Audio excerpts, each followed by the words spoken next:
welcome here to Wake Up Call with Dan Tortora inside the Great Lakes Honda City Studios.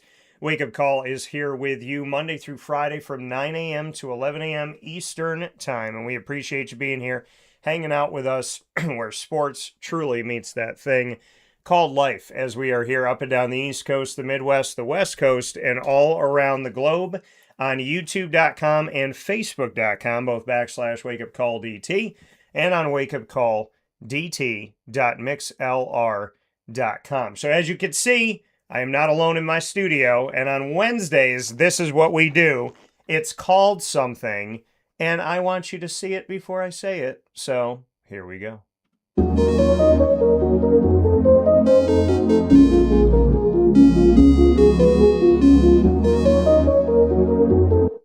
World Cup on Call. Very simply put, World Cup coverage right here on Wake Up Call with Dan Tortora. Of course, I am DT, and I'm here with Zach B. Zach Bowden. Zach, how are you? I'm great. How about yourself, Dan? Doing well, man. I can't believe we're already into our third one, but we were here with you on the eve of the World Cup a couple Wednesdays ago, right before the first match happened, which was Mexico jumping into it and getting out there, and they've already advanced themselves, which is great because they're one of the host countries in this North American World Cup. So we were with you on the eve of the World Cup. Then last week, going through some of the games and some of the matches, teams that had been in one match, two, going into two, and now we're here officially on this Wednesday, where as of last night, every single country has had two matches in the World Cup, which leaves us with the final match, the third and final match of the group stages. We already know some that are in. We know some that are out. So here we are with a couple full weeks in. How do you feel about it so far? We're finally starting to see who is a contender and who is a pretender. And we eventually, after the final group game, will get to the business end of the tournament, as I call the knockout stages. Yeah, and the round of 32, as we know, that is coming up here. We know some of the countries that have already gotten in to the round of 32. And as we take a look at that here, there are 32 spaces, but only 7 of them have been filled, which leaves 25 countries still fighting. We know that Mexico is in, the United States are in. So 2 of the 3 host countries of the North American Cup, only missing Canada, who still has a shot. Germany found their way in the last few days. Argentina, the defending champions of the 2022 FIFA World Cup. France and Norway have the same amount of points, both coming away with 6. So they've protected their place. And when one advanced, so did the other. And as of late last night, Colombia, who had the final game, Colombia versus Congo DR, 10 p.m. Eastern Time was when the game officially kicked off with Colombia's victory. They now move ahead as well. So 7 countries, 25 to go. We still got a lot of room here in this round of 32. Plenty of room. A lot of teams competing for a spot. And, with this tournament having 8 of the top 12 of the best third place teams able to make it through, even if you don't do well in your last 2 games, if you're sitting there alive and you win your last game, you could sneak in. Haven't had that in past World Cups. So the last game still means something to a lot of teams. And even if it doesn't, you're at a World Cup. Enjoy the third game. Yeah, and you and I talked about it off the air, the fact that the third game happens no matter what. So for the teams that have advanced, they will still play that game. Even if they've moved forward, they'll still do it. Now, could that mean that they're going to rest somebody? Could it mean we're not going to see everyone out there? Potentially. But, it's an opportunity to get another match in. It's an opportunity to put some more work in as a squad, firm up some things, see some different, kind of matchups and whatnot. And you might be playing a team that how they match up, how they play, what their scheming and their system is, could help you in the knockout stages. So even though you're already through, playing some of these countries might actually help them to say, like, okay, well, this team kind of plays a little bit like that team, so this will be good for us to see it before we go into the knockout stage. Yeah, this is where some of the managers need to manage the squad, because a key thing with the group stage is that any yellow card accumulation is reset after the group stage. I know the United States has a couple players at risk because if any of those players were to get a yellow in the third game, they'd be suspended for the first knockout. So these managers, anyone that is at risk of suspension, needs to sit out the last game. Especially with the U.S., so a couple key players. If you've already clinched your spot, maybe rotate a little bit, keep some players fresh, see who you could some options to call off the bench. Some teams, depending on the squad and who it is, sometimes the backup goalkeeper will play the last group game if it's what they call a dead rubber game, just to give him an appearance at the World Cup. So some managers have some interesting decisions, but of course, if you don't have that luxury, you got to play your strongest squad. Yeah, like you said, I mean, do you have the luxury of knowing that you're safe, knowing that you're in, and knowing that no matter what happens, you're good to go? But a very good point that you made is the point of if you have somebody that is in danger of being suspended for the next game. I mean, this is the knockout stages. You go to the round of 32. We're not playing in this group stage where we got 3 shots to get in. Mm-hmm. You're in a position now where if you lose, you're out. And so you have to make sure that you take care of those yellow cards and red cards, the people that could be in danger of getting a suspension. So I think that's a great point to bring up, is that some of these rosters are going to be altered sheerly for protection. Mm-hmm. I would be heavily surprised if the U.S. roster is not altered for the last game. Yeah.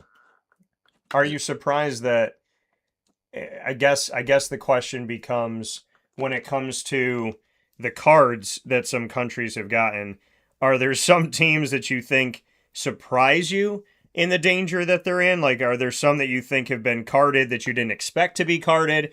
Or do you think it's the usual suspects saying like, oh, okay, no, this team is typical, this country is typical of maybe pulling up a card or two? Yeah, I mean, certainly didn't expect 3 red cards in the first game between Mexico and South Africa. Yeah.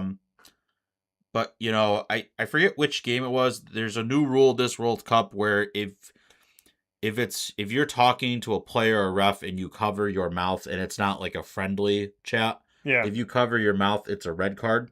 Wow. I know they did that to one player. I just can't remember which game. I'm not sure how I feel about that rule. I don't really know what the purpose is for that.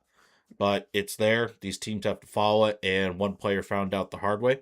Yeah. But I mean, outside of that, there's not really anything that sticks out. I mean, the key with referees is the cards is how they control the game. Because if you let tackles fly in and you don't issue cards, it's going to become a very physical match. And we've seen some World Cup matches historically that maybe got out of hand. I mean, the 2 that always pop to mind is Portugal, Netherlands in 2006. Argentina, Netherlands at the last World Cup was the most heated match. Why they both have the Netherlands, I don't know, but that's for you to interpret. But, the ref has to control the game, and sometimes we see refs do a good job controlling the game. Sometimes we see refs issue cards too early. Sometimes we see refs issue cards too late. But there hasn't really been anything that hasn't really said, oh, that's interesting decision. I know a lot of people, and at least in my friend group, when I talk to them about it, they say that Messi should have been sent off in the first game for a deliberate handball and for a calf high challenge. Yeah. I don't disagree, but the perspective I want you to think about is that referee knows that his name is published in match reports on ESPN. It shouldn't be, but it is a little different when you have a big name player like a Messi or a Ronaldo or a Neymar or someone of that caliber. Yeah. It's not, these refs have lives off the field, and they know that if they send off a big name and it alters a World Cup, that it's not exactly an easy decision. So whether it's right or wrong, personally, I think it's a red. But I mean, the ref made his decision, and that's that. So I think there's always going to be those 50-50 balls where it's like, all right, do we let him play? Do we need to give a card? That's the beauty of refereeing. It's interpretation. So Well, I think people need to just relax, and it is what it is. well, and I think in that respect, I mean, you brought up a great point of when you have a superstar on the field, what do you do? They talk about the Jordan rule, and when Michael Jordan was playing, there was this notion of nobody's ever going to give him 6 fouls. Like he's never going to be fouling out of a game.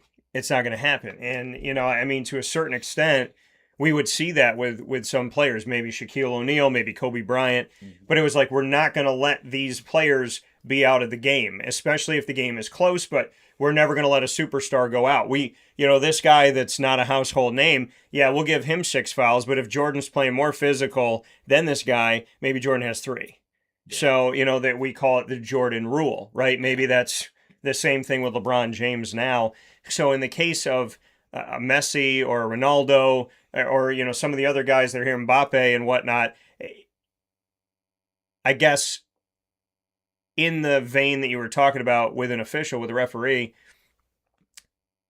it does alter their life, right? If he was to red card Messi, if somebody was to come out and say to Messi, like, you're done, we go back, you and I look at it, we say, listen, this is more than egregious. It was definitely worth a red card. If I'm an official, I would never look at something and say, I'm not going to, like, if it's a red card, it's a red card. Whether you're Messi or whether you're, some 18-year-old that's just coming into the thing. I'm going to treat everybody the same. But you bring up the factor of how crazy this world is that if I'm the official that red cards Messi, I'm going to be remembered forever. Yeah. Not just like today. I'm going to be remembered like 17 World Cups from now. Yeah. And so in those moments, you really have to be a strong-willed, thick-skinned human being to say, I can't give you the Messi rule. I gotta tell you if it's a no card, a yellow card, or a red card. Yeah. It's definitely interesting and something to keep an eye on. I mean, maybe if it was a knockout game, maybe it is a red, but group, because I mean, it's not just a game altering decision, it's a tournament altering decision. And because a red card, if you get a straight red, it's I believe it's a 2 or 3 game suspension. I mean, that's an entire group stage. Yeah. So it's just sorry to keep an eye on. But outside of a couple of those things, there's not really been anything egregious, I'd say. Yeah.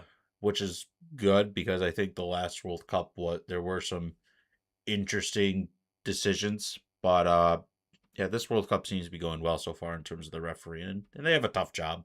They got to be in shape to keep up and make those decisions. And, now they have the VAR, and sometimes the VAR can intervene. So they don't have an easy job. So I think they're doing okay so far. Yeah, I mean, listen, it's a difficult job to be an official, and there is no doubt about it. There's no ifs, ands, or buts about the fact that being an official in any sport is hard, because I was told from a basketball official, he said, listen, if I go on the court and you don't know my name, and I leave the court and you don't know my name, I did a good job. Mm-hmm. But if you know me after the fact, then that means that I've made a decision that has stuck with someone. And sometimes it's the right decision, In the case of Messi or Ronaldo or whoever, if you were to yellow card, red card them, you're making a decision that you think is the best decision at the time. But, this official that was talking with me about this, Mike Kitts, he's from Central New York, and I think he is the last official to, definitely at the Dome, I think, and maybe the second to last overall, to eject Boeheim from a game. Boeheim got 2 technical fouls and he kicked him out. But Mike Kitts was known for that. He was known for, you're the guy that kicked Boeheim out, like, how dare you? But he has to call the game the way he sees fit. And there are certain things that he as an official will not stand for. Now, I don't know what Jim did in that scenario, but when I talk with Mike about things, it's like, if you get personal, don't get personal. That's his big thing, is don't get personal. You want to talk to me about a foul? Fine. But don't get personal to me. Don't attack me personally. And that's where his line is. Some officials may let you swear, some may not. The rule of covering let's discuss this for a second before we go and look at the last week of matches. if you talk like this to an official during the World Cup and it's not negative, like I'm not swearing or saying anything, this is okay. Yeah. But if the official, and here's the thing, if I'm covering my mouth, it's my word against the official because you can't see what I'm saying. So if I say to him, hey, I don't really like this call with my hand over my mouth, and he said, F you and your family too, I know I didn't say it, but I covered my mouth. So is the rule of thumb for all of these World Cup players to just not cover their mouth when they're talking to an official? Yeah, I mean, if you do it, you put yourself at risk. Right. So it's kind of like when you're in a box defending a penalty. If you are defending in the box, if you stick your hand out in any way, shape, or form before a ball is kicked and it hits you, you've put yourself in that position. That's why they teach put your arms behind and like they teach like interlock your fingers here. Yeah. So that way like your hand pulls on the other, so that way you don't have one hand flying out like that. Yeah. So that's why why would you put yourself in that situation? Like, don't even give the ref an opportunity to say it, make that decision. Because if you do this, you've already put yourself at risk. Because then you are at the mercy of interpretation. Well, and I feel like if you're putting your hand over your mouth, you probably aren't saying something great. Probably not. I mean, a lot of these players do it because they know there's like lip readers and like, the internet goes crazy. So sometimes they do that. Yeah. But they can't. I mean, with this new rule, you just can't put yourself at risk. What if you beatbox? I mean, if you're beatboxing in the middle of a game, you've definitely chosen an interesting time to do that. Yeah, I mean, I don't know if I have ever covered my mouth talking this. I mean, I guess I have. If I'm at a game, okay, and Isaac and I were very close, and if I'm telling him a joke and it's really loud, I might go like this so he can hear me, right? But here's the other thing too. I speak a little bit of Portuguese. I speak Spanish. Okay, I would say that's my second language. I'm not fluent in it, but I can get by. And then I speak a little bit of Italian. So what are these are all of these officials schooled in all these languages, or could I go up and say something to them in Portuguese and get away with it? I mean, it depends on the ref. Some of them do know multiple languages, but sometimes if the ref doesn't know the language, you're just based on hand signals and hoping there's a teammate that can translate. Yeah. Or that somebody can go up and swear in Spanish and hope that they for example, if there's an English official, how are they going to talk to Messi because Messi doesn't know English? Right. So that's something too is, if you do have a question, you're honestly looking at body language and you're looking at facial stuff. So I mean, you're essentially, if I don't understand the language that's coming at me and Messi's talking to me and and I'm not communicating well language to language, I'm going to look at the way his face is, if he's leaning into me, if he looks physically angry, and if he's motioning to me that he's upset. And then if I get to a certain point, I'm going to go, because your body knows, and your body's going to go, okay, I feel like this person is now being abrasive. So he might not be saying anything bad. He might not be swearing at me, but now I'm just following the language of his body, and now I'm making a call as well. So basically what we need to understand is when you are talking with an official in any sport, whether you're a baby, whether you're little, right, you're a little kid, or you're a grown adult, that you have to control your emotions because things can get literally lost in translation. Yeah. Yep, because literally a referee's job is to interpret the game and officiate. Yeah. So if they don't know your language and they're interpreting the keyword, your body. Yeah. Well, regardless of what you mean or not, you might find yourself in a situation you don't want yourself to be in. Yeah, 100%. And do you have a player so far in these group stages that you think has been the most animated to an official or just in general? Somebody who you think does not control their emotion well. Animated? Yeah.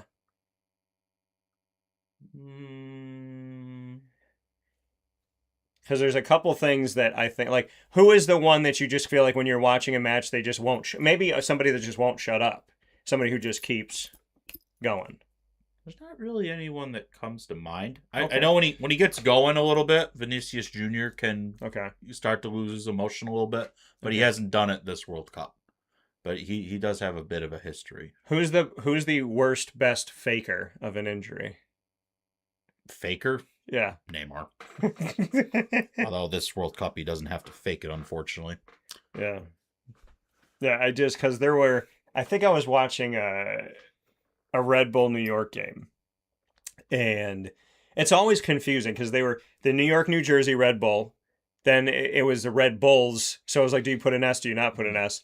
Then it was Red Bull New York. Now it's New York Red Bull. So I never, to this day, I don't even know how to say their name still. Because if you go to different websites, it's Red Bull New York or New York Red Bull. So. Now I don't even know. Right? So then you go and they're not my team, though. Do you know who my team is?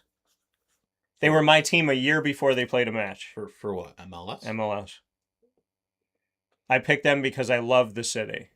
Love the city. And I do a lot of work in the city. Like 14 years worth. Let's see if you can figure it. I know. Philly? No. No. Charlotte FC. Charlotte. So the Queen City. But when I first got into soccer, I was around a family that were Red Bull fans, and the first soccer match I went to MLS-wise was New York Red Bull when they were playing at Giant Stadium. So I think I went to 2 matches there. And they had some guy, they had Josie Altidore on the team at the time. They had Banana Cleats. I can't remember the guy. He was 16 years old, but he was really good. But he had these like bright yellow cleats. And so, because I think a couple of the guys were on Team USA, but watching their game, this was watching a live game, but watching it at the house. This was not one that I saw at Giant Stadium. There was, and I was learning the game of soccer. Here's the camera, and we're on the left side of the field, and this guy just goes down. What? And there's no one there. So we're over here, guy falls down on the ground, and the action continues to go toward the middle of the field, and so they're panning away, and then they have to stop. They come and get a stretcher. They take the guy off on a stretcher. 5 minutes later, he runs full speed onto the field. And I went, is this soccer? Because, the faking of the injury. And I also want to ask you this. So, one, I want to know your thoughts on the faking of the injury when a guy falls down and there's no one there, but maybe a ghost. And then the second thing is, what is in that spray bottle that somebody can have a broken leg and they spray them and then all of a sudden they're Superman? It's called the magic spray. I don't know what's in it, but boy, does this sure do the job. Yeah. I don't know. When a player fakes an injury, it's becoming more of an issue than it should. Yeah. But I feel like that kind of just falls into the gamesmanship of things. Yeah. I'm not gonna lie. When I played in high school, if we're winning a game 1-0 and we need a breather, you would fall down. No, not me, but well, I mean, I'm a brick. If I fall down, I mean that's just not gonna be a good look. Yeah. But we had one, and a lot of these professional teams, there is a designated guy for that situation to, go down. So you think every team has a guy? Oh, yeah. Yeah, it's a tactic. Okay. There's a designated guy. It's like, okay, and usually it's someone shorter, so that way if they're defending a set piece, they're not at a disadvantage. Yeah. But yeah, if you're down 1-0 or up 1-0 and you're just trying to finish the game off and you're down the corner, if he gets whacked or if, say that everyone's out of position, they're trying to do a quick throw in. Yeah. Guy goes down and ref stops the play and halts everything. So it's a tactic. I don't know if it's a clean tactic, but it is a tactic, and every team has one. So if baseball has a designated hitter, Mm-hmm. I'm going to call soccer's a designated sitter. That's what I'm going to call it. Or you could call it designated diver. Yeah. the guy where it's just like, go down. But the funny thing about soccer, which is known to the world as football, football, Futbol, with the accent on the U. So football around the world is soccer. And in America, we say football in a sport where the only time the foot is used, it's to kickoff, punt, or kick a field goal. Yeah. So it's just a weird thing that we call it football when it's thrown by the hands. And in actual football, you cannot touch the ball with your hands, which is soccer, right? Very confusing to those of you that are like, I don't know the sport. And trust me, there are things in sports that make no sense. So in the sport of football, American football, we have now seen the institution of the football, soccer, the designated sitter, where Syracuse did it last year and they got fined for it, where you're losing a game, a team is pushing down the field, and they fake an injury and maybe a coach tells you to stay on the ground. And now there's fines coming out. Do you think soccer does enough? Do you think football, FUT, do they do enough to keep you away from that? Because it seems like college football now is getting very like, okay, you know what? We're over it. We're over the fall down on the ground. Louisville did it to Syracuse in the Dome. They must have fallen down like 7 or 8 times, claiming that they were cramped. But it was when Syracuse was driving down the field, when Syracuse was in the red zone. They're on the 10-yard line. So it seems like college football has made it clear we're not putting up with this. Do you think soccer does enough?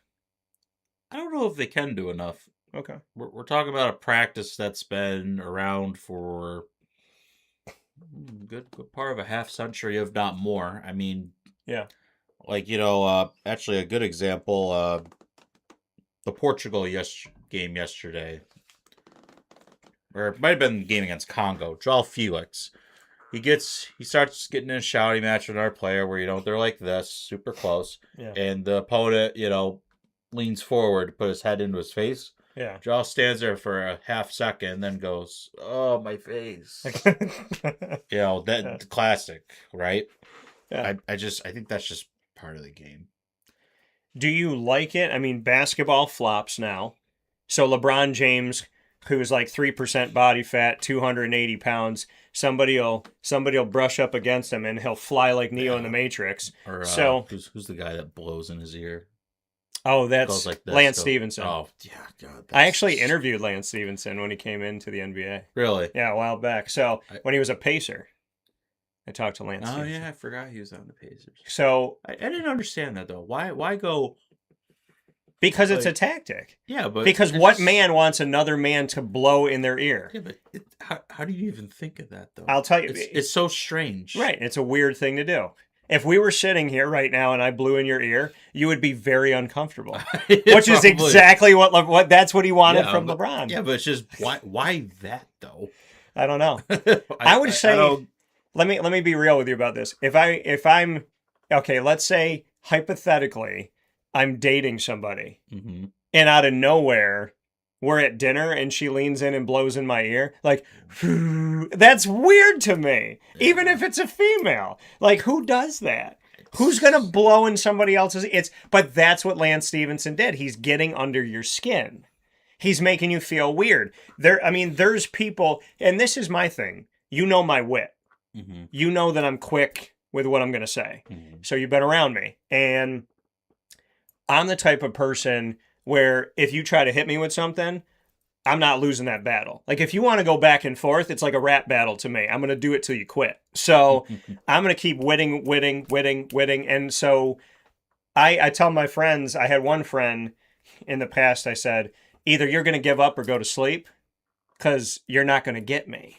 Get up or go to sleep. So I would say I'm kind of surprised in myself, I guess, in my evolution, but I'm not surprised in my evolution, but I'm surprised that when I was playing basketball, I didn't say more stuff, but I did say something one time. It was direct.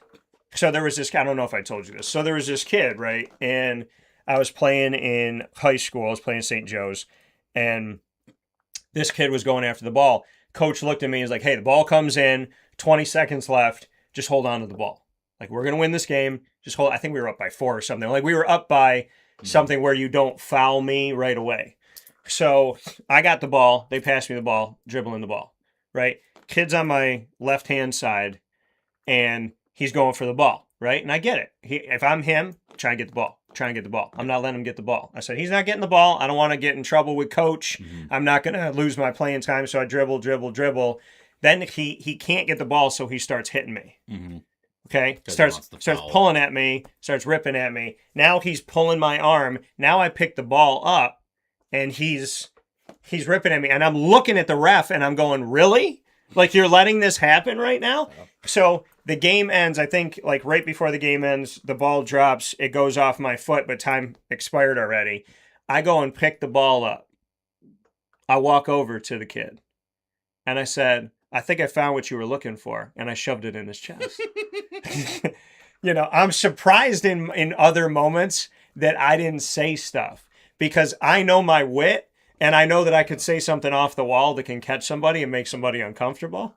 So I'm surprised that I didn't do that as like a tactic, because that would be like my blowing in your ear would be me saying something like, walking up to a guy and, like, let's say he's the center, and every time I drive, he's really good at blocking the shot. And I would say, I would go up to him and, like, maybe get around him, make the layup. And I would say, you know what? I hate to see you go, but I love to see you walk away. Because it makes people uncomfortable, and you're trying to get in each other's heads. When you were playing, did you ever try to trash talk somebody or get in their head? No, I didn't trash talk, but if so, like, which game is it? Oh, we were playing a road game. Not our main rivals, but we'd say more like a secondary rival. Okay. And this one kid who'd you play for? Where'd you go? This was Union Springs for senior year of soccer. You played at Union Springs? Yeah, because even though I went to Port Byron, we had a merger for a lot of sports. Okay. Which, to my knowledge, is still in effect. Okay. Actually got an invite for a 10-year reunion the other day. I'm not sure if I want to go or not. It's kind of iffy. I would tell you, go to see how much you've grown as a person. Yeah. Like, I went to my 10-year reunion just to show myself, like, I'm not afraid of this. Like, things that bothered me in high school, I wanted to know I had healed, because if I hadn't, I knew there was going to be some work to be done. So I put myself in the room for an hour, and I was around a bunch of people I didn't really want to be around, but I was okay. So I was like, I'm okay. I'm comfortable. I just don't really want to be here. Yeah. Not because I feel uncomfortable, but because I just don't really feel close to these people. So to me, it was a test for myself. And then my 20-year, I was totally fine. So maybe go. Think about. I mean, is it going to be at a restaurant? Is there food involved? It's at a bar, which I'm not really too hot on. But yeah. I didn't organize it, so I'm surprised, because usually the class president organizes it. Right. But I don't think she wants any part of it. Did you have a big class? It was like 91 people. Okay. So, I mean, I had 127. Yeah, it's not the biggest class, but I don't know. So I don't want to sound mean, but a couple people might be in jail right now. So some people really fell off the wagon. Okay. Let's just put it that way. That's interesting. Yeah. So maybe you should go and be like, cheers to everyone who's not in jail right now. I don't. Or no, you know what? Maybe you should go and, like, raise a glass and say, just got out last Tuesday. Like a little joke. No? Okay. I'm trying to give you some flavor. That's all. I don't want to instigate people because I was labeled the annoying kid. You were the annoying kid? Yeah. Well, I knew how to get under people's skins. So you didn't talk trash on the field. You talked trash in the classroom. No, I would just annoy, like, if I wanted people to go away, like, that was my defense mechanism. Yeah, I would annoy the crap out of them until they finally left me alone, and I knew what I was doing. All right. Like, I wouldn't take it extreme. I didn't start any fights. Right. But, I if I needed people to go away, I knew how to make them go away. Okay. Like, it's like you. It's like you're either going to walk away or you're going to be really annoyed. Yeah, I mean, there is no winning. My grandma or my mom told me a long time ago. She said, "You're your grandfather's grandson," and what I mean by that is, she said, it will take you forever to get mad. It'll take you forever to be like, all right, but once you're there, you're done. Like, I'm not going to react, but if you keep going and keep going and keep going, I will be calm, cool, and collected. But I will make a decision where I'm like, I'm not doing this anymore. Yeah. But to answer your point about, like, during a game, I wouldn't trash talk, but if someone hit me, like we were playing an away game and they had this 6'6" kid. Yeah. He clobbered his elbow, which was basically at my eye line, right into my head, and I went over and it hurt. I was like, yeah. I looked up, saw who it was, and I saw it was the giant kid, and I thought, big trees fall harder. Yeah. So the next play, he was being challenged by another teammate. He was trying to get away from them. I slide tackled right through both feet. Like I went under, he went over and fell, and he went and he out. Out? Out. He was out? Out. Really? Knockout. Oh my goodness. Yeah, he bye. Wasn't what I was going for. I just want to say, hey, you hit me again, you're gonna learn today. Yeah. But no, unfortunately the angle he came, I went right under. Yeah. Both feet off the ground. I got the ball. I mean, I wasn't gonna do it blatantly. Yeah. But 6'6", that's a long fall. Yeah. And remind us to never piss off Zach Bowden. It's wow, man. I'm a nice guy, but don't stay in line. Yeah. This is what I say about my people. They may be junkyard dogs, but they're my dogs. Yeah. That's how I look at it, or I'm yours. So with that being said, we're going to take a step aside after we just learned that Zach can make a tree fall. So we will be back on Wake Up Call with Dan Tortora, Great Lakes Honda City. He's such a calm, even keel guy, right? For the record, I did actually feel bad because that wasn't what I was going for. You're 6'6". That's a long fall to the ground. Yeah. How tall were you at the time? 5'8". Okay. 5'9". I mean, I've been the same height for a while, so yeah. All right. I mean, the kid had almost a solid foot on me. Yeah. He might have even been 6'7", but I don't know. Their roster thinks that's 6'6". That's what I go off of. Yeah. Well, we know. He's such a calm dude. He is, but everybody has their. We all have our. We've had enough. Right. Well, you have to think about if you're in a game and you're getting hit hard like that. Are you going to let that continue? Right. Or are you going to send a message because your teammates are watching? Right. It's like, oh, if he gets bullied off the ball, this is going to be a tough game. Right. It's like, and on top of that yourself, it's like, do you really want to deal with that all game? Or do you want to send one message and they'll be like, okay. Right. Clearly you're not going to pop with it. I had the elbow to the chest. Every time I went to go inside, this kid would take he had the boniest elbow ever in the history of mankind. And he would take his elbow and he'd put it right in the middle. So anytime I went, it would be like a dart to my chest. And so then I did it. I was like, how do you like it? And then I went and I did, like I had the ball and then I put it into him. He went and cried to the ref and the ref came over to me. And I was like, what? Why does that always happen where the ref doesn't see the 19 elbows to the chest, but they see the one that I returned? Yeah. Always. Well, it's like the old saying, don't dish it if you can't take it. That's very true. So we will take a step aside for a fast break. Don't be throwing any bows while we're off here. So Great Lakes Honda City Studios, we'll be back. We're going to be talking about the matches that happened between us being on the air last Wednesday to right now. A lot has gone on with giant implications. We'll discuss it, and we'll let you know how the group stages are going right after this on Wake Up Call with Dan Tortora. It's Wednesday, so it's World Cup time. We're having fun. We're learning a lot of things. And what I have definitely learned in my life, if I cover my mouth to have a conversation, I better be at a Broadway show. Because if I'm not, I may get a red card. That's crazy. It's insane.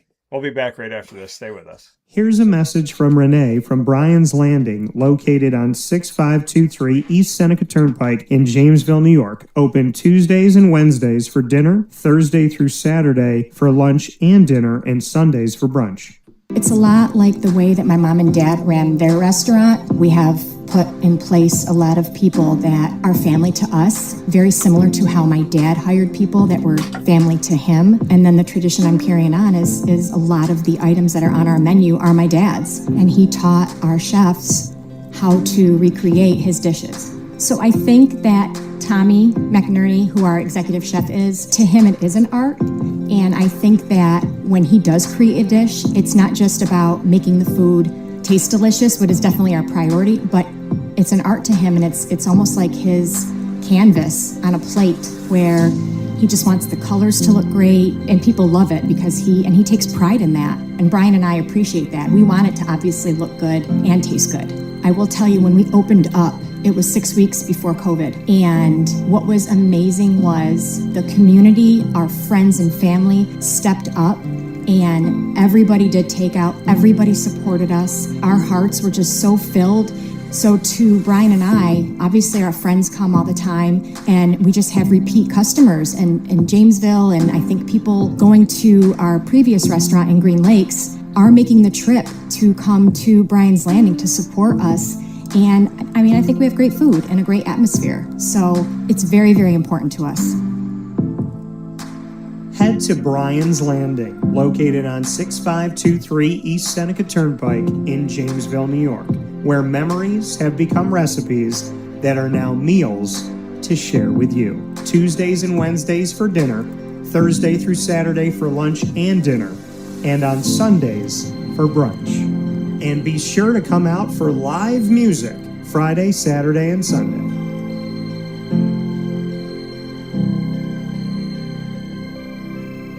Life gets busy, and sometimes that means us running around. So Canine Camp Dog Daycare offers you an opportunity to give your dog a place to stay while you take care of what you need to throughout the day. Canine Camp Dog Daycare is located on 228 Old Bridge Street in East Syracuse, New York. You can see it from the highway, and it's just off of Erie Boulevard across from BJ's Wholesale Club.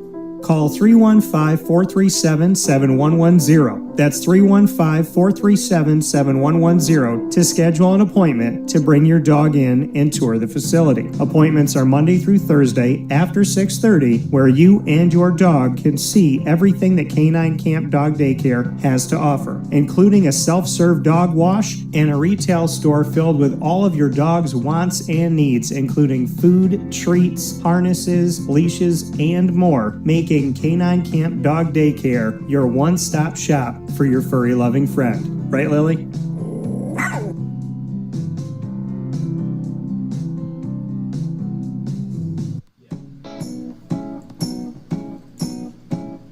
In these unique times, there are those in our community that give us a sense of normalcy and positivity. Pizza Man on 50 Oswego Street in Baldwinsville has been here for you for over 35 years and is here now. Call 315-638-1234 or order online at pizzamanbville.com to bring those familiar tastes into your home. And remember to come see our monthly on-site broadcasts centered around the community and our Baldwinsville bees. Pizza Man in Baldwinsville. Any way you slice it, they are always here for you.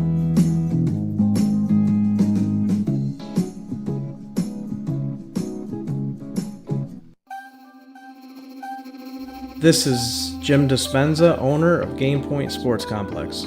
You hear the same story across any sport that kids play and any sport that adults play. There's never enough places to play. That was definitely true with volleyball, definitely true with basketball. Could be cheerleading, it could be field hockey, which is what we're seeing now. Every sport has a lack of places to play, and I think Syracuse in particular is a place where it's really bad. Despite the fact that we've got a lot of athletic talent around here, we just seem to have not enough places for people to play, and they're going to different places. They're going to Rochester, they're going to, Buffalo. They're going all different places because we don't have a place here, and I felt like that should change. This was a long project from planning all the way through execution to opening the doors. A lot of work went into it, obviously, a lot of money, a lot of resources, and the dream always was kids being in the gym, having a good time. And I've always felt like sports is the most unfiltered joy that you can observe with people, that people can experience, because it is fun, it is a sense of accomplishment, it's all of that wrapped into one thing. And so watching kids going up and down the court with big smiles on their faces has been just amazing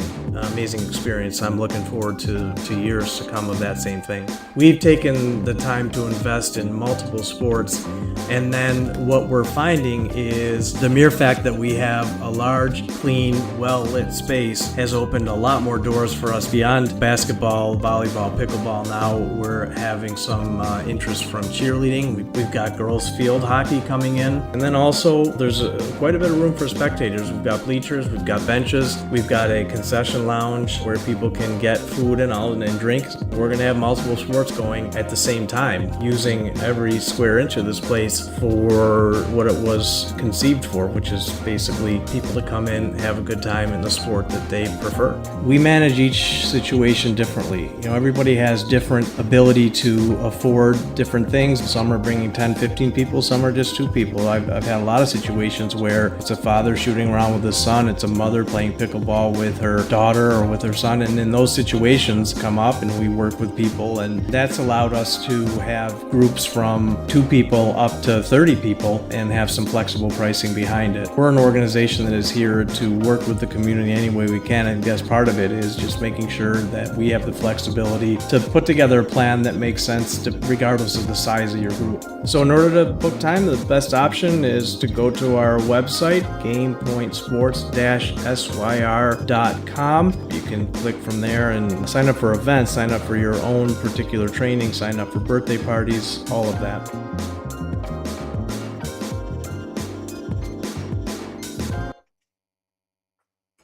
And a welcome back here to Wake Up Call with Dan Tortora, where sports meets life inside the Great Lakes Honda City Studios. We appreciate you being here, hanging out with us Monday through Friday from 9 a.m. to 11 a.m. Eastern Time.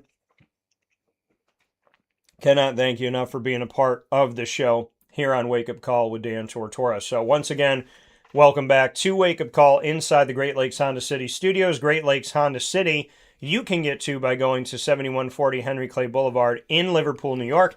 They are open for sales and service Monday through Saturday, and they're open all the time online at GreatLakesHondaCity.com. So see their inventory right now, get a sneak peek of what they have and how much they have of each vehicle, be it the CRV, the HRV, the Accord, the Civic, the Ridgeline, and so on and so forth. I love my CRV.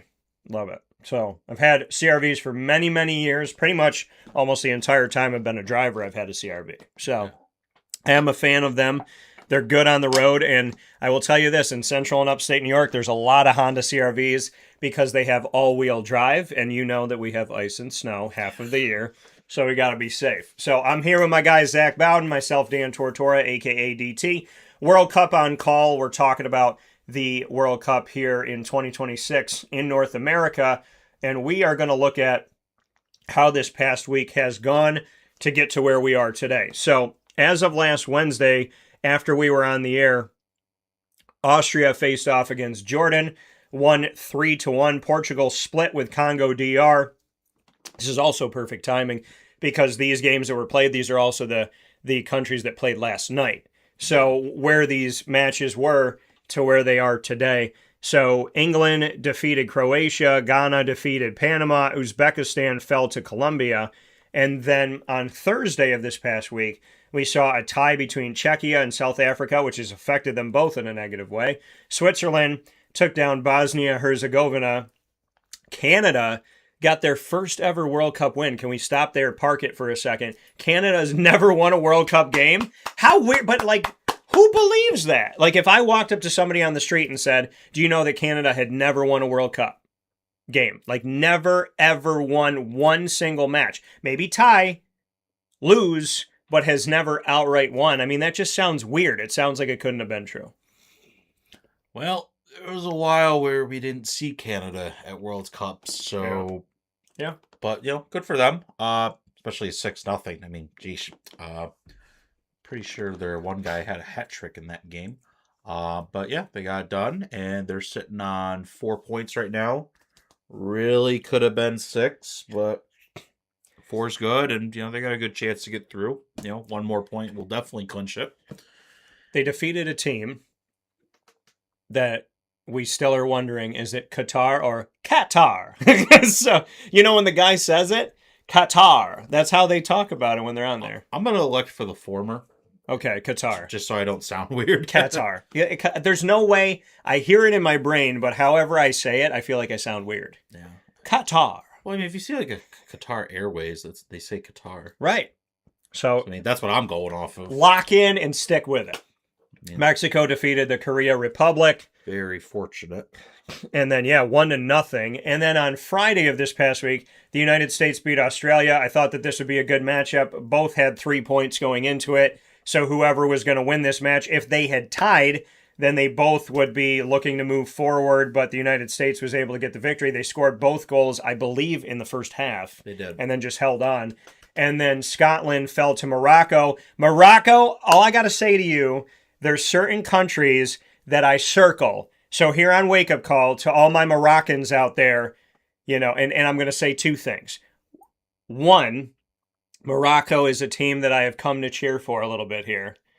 And another thing is one of my favorite movies, one of my favorite actors, The Mask, Jim Carrey. When he is the mask, he has the the things that he has. So I just remember the part where he says, when I shake my maracas, they go chick, chicky, boom, chick, chicky, boom, chick, chicky, boom. So I think when they win, they should play that on the big screen. I think Morocco, when you move on to the round of 32, we should shake our Moroccans. And so I appreciate it. Don't actually shake a Moroccan. If you find one in the stands, don't shake an actual human. I'm not saying that. I'm talking about the actual circular thing. Don't shake a Moroccan. The instrument. Right. The instrument. I just want people to know, since we live in a world where people get easily confused by sarcasm, don't shake an actual Moroccan. Take things a little too literal. I'm going to clip this out, and I'm going to put this out there for everybody. Don't shake a Moroccan. Don't shake a Moroccan.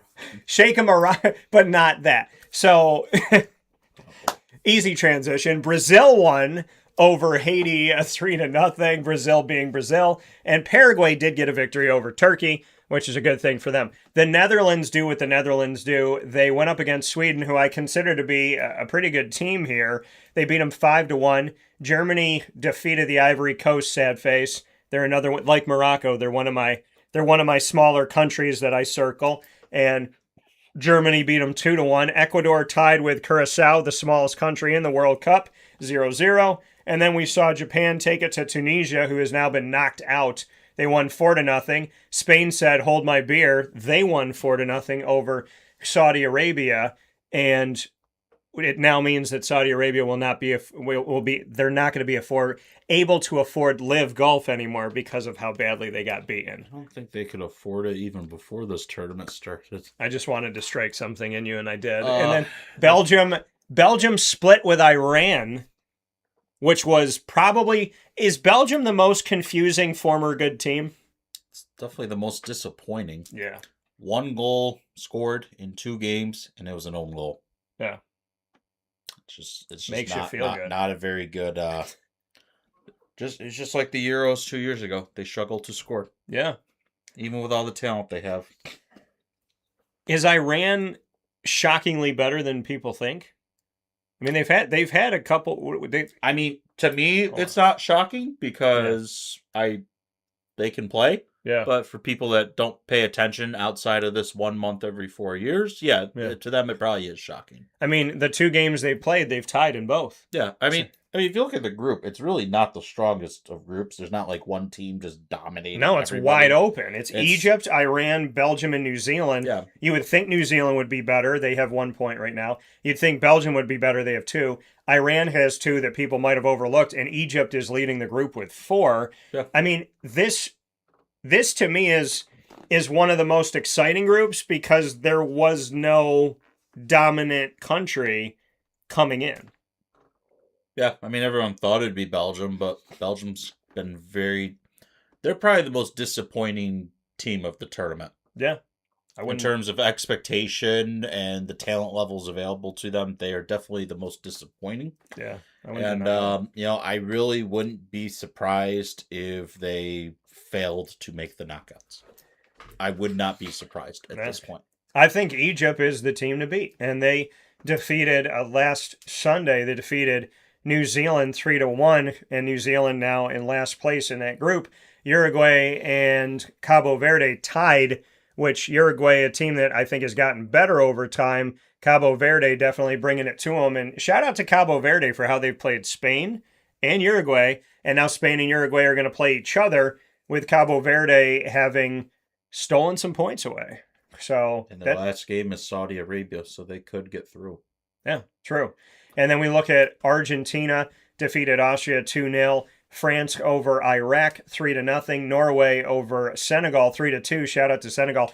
Has Senegal done anything to make you believe that there's something there? Because France and Norway are both through to the knockout stages, but Senegal pushed Norway to the brink. I think they got something. I just don't know how far that'll get them in the knockouts. Yeah. They can maybe win their first knockout game. Anything beyond the round of 16, I mean, that's when you start running into tough teams. Right. But they have good players, though. They have good players. Sadio Mane actually plays for them. Algeria defeated Jordan this past Monday. And then Portugal took it to Uzbekistan yesterday, 5-0. Yes. England. Finally. So Portugal woke up. I tell you, from watching those games against Spain, Portugal is that thorn in the side, in my opinion. Mm-hmm. And then France and Ghana split. I got to say this, and I said it before we were going into it when I was talking about watching the World Cup down in Florida in Orlando. And it's really sad because I saw the World Cup, I think, in 2 separate occasions, and it's 4 years apart, that I was at the Buffalo Wild Wings at the Crossroads in Orlando, right across the street from the entrance to Disney. It's not there anymore because they leveled everything and they're building a highway in that area. So I can't do it again, but I do have memories there. My last memory was a room full of United States fans. And then these gentlemen walked in, 3 of them, and they said, "Can we sit with you?" Because I had a table before it got busy and I was by myself eating some wings. So yeah, I was like, you know what? I'm not going to say no. Sure, you can sit with me. Like, let's be hospitable. And so they sat with me and they cheered for Ghana. And then I was looking around the room and I was like trying to eye up every American going, I was trying to be a nice person. We're not together. I'm not cheering for Ghana. I was like, I wanted to make that clear. I'm like, because when the Ghanaians were there, like cheering on Ghana and I'm, cheering on the United States, I wanted to be like, they're here, but we're not together. Like, kind of if I was in a room with the Cowboys Giants and if I was cheering for the Cowboys, I'd want them to know, like, yeah, these Giants fans are sitting with me, but we're not, Yeah. I'm just being nice. That's all. So, but here's the thing about Ghana. I really like Ghana, and they beat the United States when I was watching that World Cup in extra time in that game. So I do remember that. And one of my friends, Patrick Tindana, is from Ghana that went to Marywood University with me. So shout out to Patrick, wherever you are. Miss you, buddy, and I send you my love. So I like the Ivory Coast, like Morocco. I'm low-key cheering on Ghana because I want them to make it. Splitting with England was huge for them to keep them alive. And then Panama fell to Croatia, and Colombia is now through with a 1-0 win over Congo DR, which has put us in a situation now as we bring up the board of the 32 once again. 7 teams have made it. The most recent is Colombia to be added to the round of 32 to the knockout stages. Mexico made it first, followed by the United States, Germany, Argentina, France, and Norway both having 6 points. With 1 goes the other, and Colombia was able to squeak it through. Is there anybody in the first 7 to make it to the round of 32 that has surprised you? I don't know about surprise. I mean, I think these are 7 teams we expected to make the knockouts. I would say the only surprise is how well they've played. Specifically the U.S., just because, when you're a host country, there's no qualifying games. You just have a bunch of friendlies and then your regional tournaments. But for the 2 games in the World Cup, they've played well. They've won both games. That hasn't happened since the very first World Cup in 1930. With Argentina, not conceding a goal is definitely surprising. I thought their defense would be a little weaker this time around. Yeah. But, the thing I want to ask with Argentina, though, is what if Messi gets hurt? Who's going to pick up the slack? Because, they've won 3-0 and 2-0. Yeah. All 5 goals have been scored by Messi. True. So, they need to wrap them in bubble wrap, do something. But, and he's now the all-time World Cup top goal scorer. His hat trick tied the record of 16, and then the 2 took him beyond. Yeah. So he's doing well, but wrap him bubble up. Germany, they've already done well in the last 2 World Cups because the last 2 they went out the group stage. So to make the knockouts is already better than last time. But for them, they're obviously going to want more. It seems like they're firing on all cylinders. They showed some real grit against the Ivory Coast, but going down from 1-0 to win 2-1 in the last minute kind of reminds me of when they did that to Sweden in 2018. Yeah. But that's Germany. That's the mentality. They will fight until the very bitter end. Yeah. Colombia, they've done well. I would have thought they'd won by 2 or 3 against Congo last night, but they got the job done. They're through, and that's all that matters. Yeah. So, I mean, we have our 7 so far, 25 open spots. And I want to go back to Messi here for a second. In Arlington, Texas, no less, the home of the Dallas Cowboys, AT&T Stadium, Lionel Messi became the highest goal scorer in World Cup history this past Monday, moving up to 18 goals in the World Cup with a double in Argentina's Group J match against Austria, breaking a tie with Germany legend. Is it Miroslav Klose? Klose. That's what it is. So breaking the tie there. So Klose had the record, and now it's not so close. I'm sorry, I had to. So I've been doing a lot of dad jokes. And I don't know where they're coming from. The great thing with Klose is he played in 4 World Cups. This is how him and Germany finished. Yeah. 2002, runner-up. Mm-hmm. 2006, in Germany, 3rd place. 2010, 3rd place. 2014, champion. Okay. So, I mean, they did get to win with him, and Messi is trying to keep it going here. He entered the day on 16 goals following a hat trick in Argentina's opener, missed a penalty early on against Austria, which briefly denied him the outright record, but he was able to curl home from a cutback in the 38th minute and then added his late second in the 2-0 win in Dallas, which secured defending champion Argentina's place in the knockouts.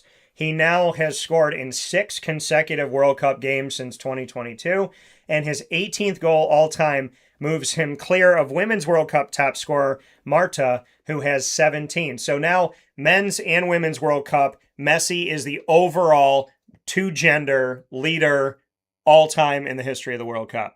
Are we surprised? No. I think he is the jersey that is probably most sold. People love him to pieces. Well, right now, I'm saying. Yeah, right. And then, Inter Milan, or not Inter Milan, the Inter Miami. I mean, everything that has happened with Messi in the MLS, with Argentina, overall, now he's the all-time scorer for men's and women's World Cup. I mean, do you consider him, I already feel like I know your answer, but I'm going to ask you twofold. Do you consider Messi to be the greatest soccer player of all time? Is one, and why or why not? And then secondly, is he the greatest player right now? Greatest player right now, yes. Okay. I mean, everyone kind of wondered how a 39-year-old Messi would perform. Yeah. But when he's the middleman, it's not like he's new to performing. He's been doing this for 20 plus years. And look, he's still got the talent. A lot of people thought maybe going to Inter Miami was, the beginning of decrease in quality as he gets closer to retirement, but it's not. He still performs well, and he's still better than any player in his prime in Europe. Yeah. In terms of the all-time, I don't know if there's really one player that is the best of all time.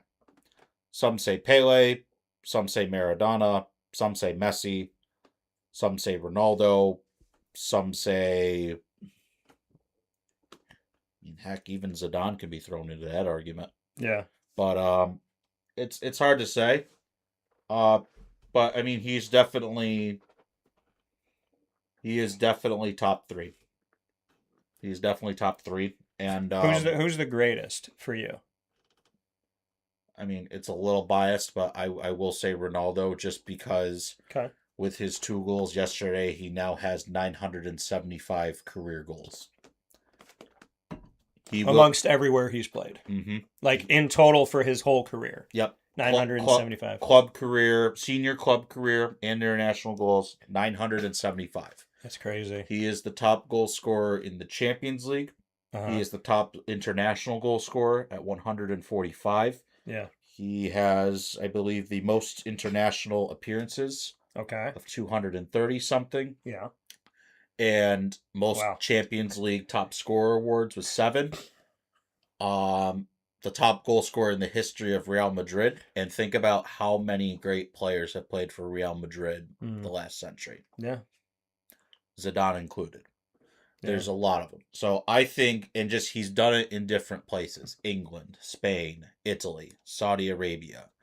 And the thing with him is a team like Argentina, yeah, they've won World Cups and Copa Americas before. Yeah. Portugal had nothing before Ronaldo. Yeah. And just the work ethic is to be respected. I mean, the guy looks like he's 24, even though he's 41. Right. So, I mean, he's your favorite personally. He's my favorite. And plus, he realistically, the last time Man United were good was when he played for them. The first time. Yeah. The second time they didn't help him. But I mean, obviously Messi's a good player. Obviously he has the World Cup. That's a pretty big trophy. Probably the only big trophy Ronaldo is missing. Yeah. Hopefully that changes. But I mean, Messi's a good player. I mean, and it's two different positions. We're talking about a playmaker in Messi versus the pure goal scorer in Ronaldo. And Ronaldo can also assist. Messi can also score, obviously. Yeah. So, I mean, it's kind of like, I like what Thierry Henry, the French legend that is part of the Fox broadcast team for this World Cup, said. Yeah. He said, stop comparing them and just enjoy them. Yeah. Because when 100%. they're gone, 100%. everyone will miss them. Because everyone will go back in the record books and see those two names competing for decades upon decades. Well, and the problem with the Ronaldo Messi debate is it becomes almost toxic because, for a while you're talking about the face of Real Madrid versus the face of Barcelona. Right. In one of the top rivalries, if not the top club rivalry in the world. And just everyone just felt the need to compare them constantly. And it's like, just enjoy them. They're both phenomenal players. I mean, if you had those two players in the same team, who would stop them? Right. I mean, by themselves, they outscore entire teams. Well, I think it's, I love that you brought up what Thierry Henry said about instead of comparing them, just enjoy them. Because I feel that, I feel that with really any sport, when people would look at Tom Brady and Peyton Manning as they were both, starting to come up and whatnot, and, what they look like and how they played. I think, growing up as a kid, Brett Favre, Dan Marino, Troy Aikman, Steve Young, when they're all playing, like, just enjoy them. I think in basketball, I was spoiled. Yes, there's Michael Jordan, but then there was Karl Malone versus Sean Kemp versus Charles Barkley versus Hakeem Olajuwon. And it really came down to, let's just enjoy what we have.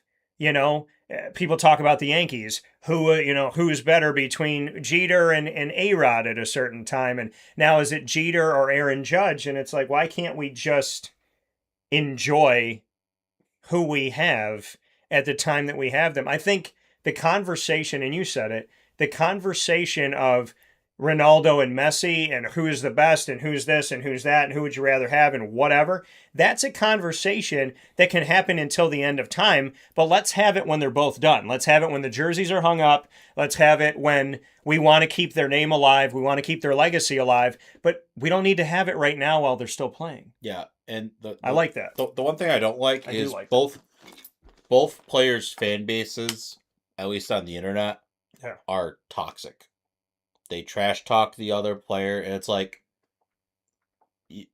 that's if Cristiano Ronaldo never played for Real Madrid, he played for Barcelona, he would be respected there. Yeah. The same way if Messi played for Real Madrid, but it ultimately at the end of the day it comes down to preference. Yeah. Like if I wasn't a Man United fan, I probably would pick Messi. But I mean, Ronaldo played for my team, and the story with Ronaldo is the one lesson you learn as the inspiration he is to billions is the hard work pays off. And in respect for when people, the main argument people say is, oh, but Messi's won a World Cup. It's like, are we really going to let a 7-game tournament overshadow 20 years of work? Yeah. Yeah. Because, I mean, how many great players in the history of any sport have played but maybe not won a championship, or in soccer, a World Cup? Yeah.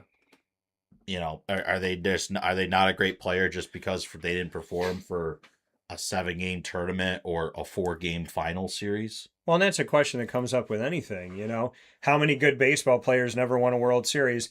How many good NFL players never won a Super Bowl? How many good NBA players never won a title? I mean, if we're only basing things on championships, and I say this, and I know people get upset when I say it probably, but Tom Brady didn't have the best arm. He does not have the best arm in NFL history. He may not have 1, 2, or 3 the best arm in NFL history. He's the winningest quarterback as far as Super Bowls go. But is his arm better than Dan Marino? Is his arm better than Steve Young? Is his arm better than Troy Aikman? Probably not. But it's not. But he's smart. He's smart. He knew how to calculate. He was probably arguably the best chess player of his time at the time. But then I also give that to Bill Belichick for knowing how to use him, because there's quarterbacks like Tim Tebow who, people would call it dink and dunk. He throws a 2-yard pass, but he throws it in a place where the guy can take off for 80 yards. But when Tom Brady did it, nobody called him a dink and dunk quarterback. So Tim Tebow comes in where people have the motif, the theme of this is not a real quarterback. And so they held on to it. So anytime he did something good, they defaulted to, well, he only threw a 2-yard pass and it turned into an 80-yard pass. But when Tom Brady did it, they weren't saying the same thing.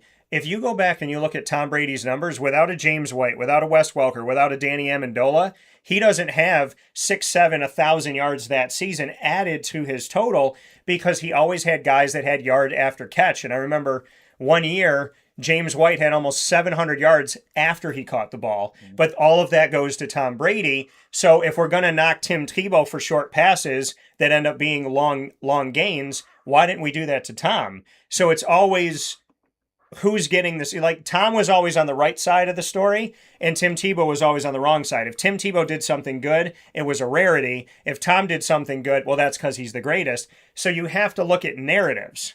Narratives are created by the media, and the media will tell a story through that narrative. So if it doesn't fit the narrative, they'll make it fit. And if somebody does better than the narrative, they may not give them the credit. On my show, how I handle it is, if the narrative changes, it changes.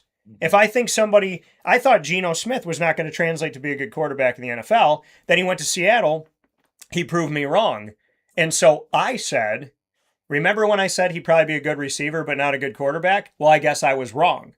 Other people in the media would say, my narrative is that he's a wide receiver. Even when he plays well, I'm going to stream everything through the narrative. I'm going to say every squirrel gets their nut at some point, and I'm not going to give him the credit. I think we have to give credit where credit is due, and we cannot create a narrative and hold on to it when it's no longer viable or no longer real. And sometimes narratives are created with no factual evidence, no backing, no statistical analysis that makes any sense. So to me, we're living in a world where some media people are telling a story, and that's not happening on the field. It's not happening on the court. Yeah. Some of these squads are good in the World Cup. Some of them deserve to have their flowers. I think if you're a typical media person, average media person, it would be easy for you to watch none of the games and go, well, I like Germany, I like France, I like Spain, I like the United States, because these are your players, right? The United States, kind of teeters, but it would be easy for somebody to do a World Cup segment like we do and just lean on Spain and France and Germany and not talk about anybody else, and Brazil, and look like they're smart because they're following a narrative that those are the countries that are usually good, instead of really looking at the depth of this tournament and seeing that there's some of those good teams that have underperformed, and then there's other teams like Norway where I feel like are stepping up where maybe other countries are not stepping up. Yeah. I know it's a long-winded thing, but I guess I just got caught up in the passion of it, Did any of it make sense to you? Yes. But Yeah, it's just I'm so sick of these media just trying to tear down one or the other, and and I'm not gonna lie, it's because he's sometimes perceived arrogant. It sometimes is them trying to tear down Ronaldo. Like if you watched the game yesterday, after he scored the first goal, he was looking at the crowd and he goes, I'm back, because everyone thought he was finished. Yeah. And then he goes like this. He does the iconic "Soo," and everyone did it with him. It's like, it's almost kind of as if, regardless of what the media says, it's kind of like the streets or the world chose Cristiano. Yeah. Because think about how many people do his celebration and the influence he has. So I just, sometimes the media does paint a picture, but it's like for both players, it's like, just enjoy it. Yeah. Like, just because, like, if Argentina goes on to win this World Cup and Messi wins 2 World Cups plus an extra final appearance from 14. Yeah. Does that make Ronaldo a bad player? No, he deserves a seat at the table. Right. I just, the whole World Cup thing, I don't think, especially in these 2 cases, I don't think if Messi never won a World Cup, I guarantee people would be saying, "Oh, Messi deserves a spot at the table." Right. I don't think a 7 or now 8 game tournament, defines or should overshadow 15, 20, or even 25 years of work, because we still don't know when these 2 are going to retire. Right. They're outliers. You don't know when they are. But to your point, people fall victim to not appreciating what they have until it's gone. Mm-hmm. And I've been, since I was a little kid, hearing that notion. I was like, I've never been that way, and I don't strive to ever be that way. I really didn't know what I had until I lost it, be it a friendship, romantic relationship, a business partnership, or a teammate, or watching this. And I told fans about Eric Dungy at Syracuse. I said, please enjoy his senior season, because if you don't live in the moment and you don't enjoy who you have in Eric Dungy, you're going to regret it. You are going to miss him when he is gone. I'm telling you right now.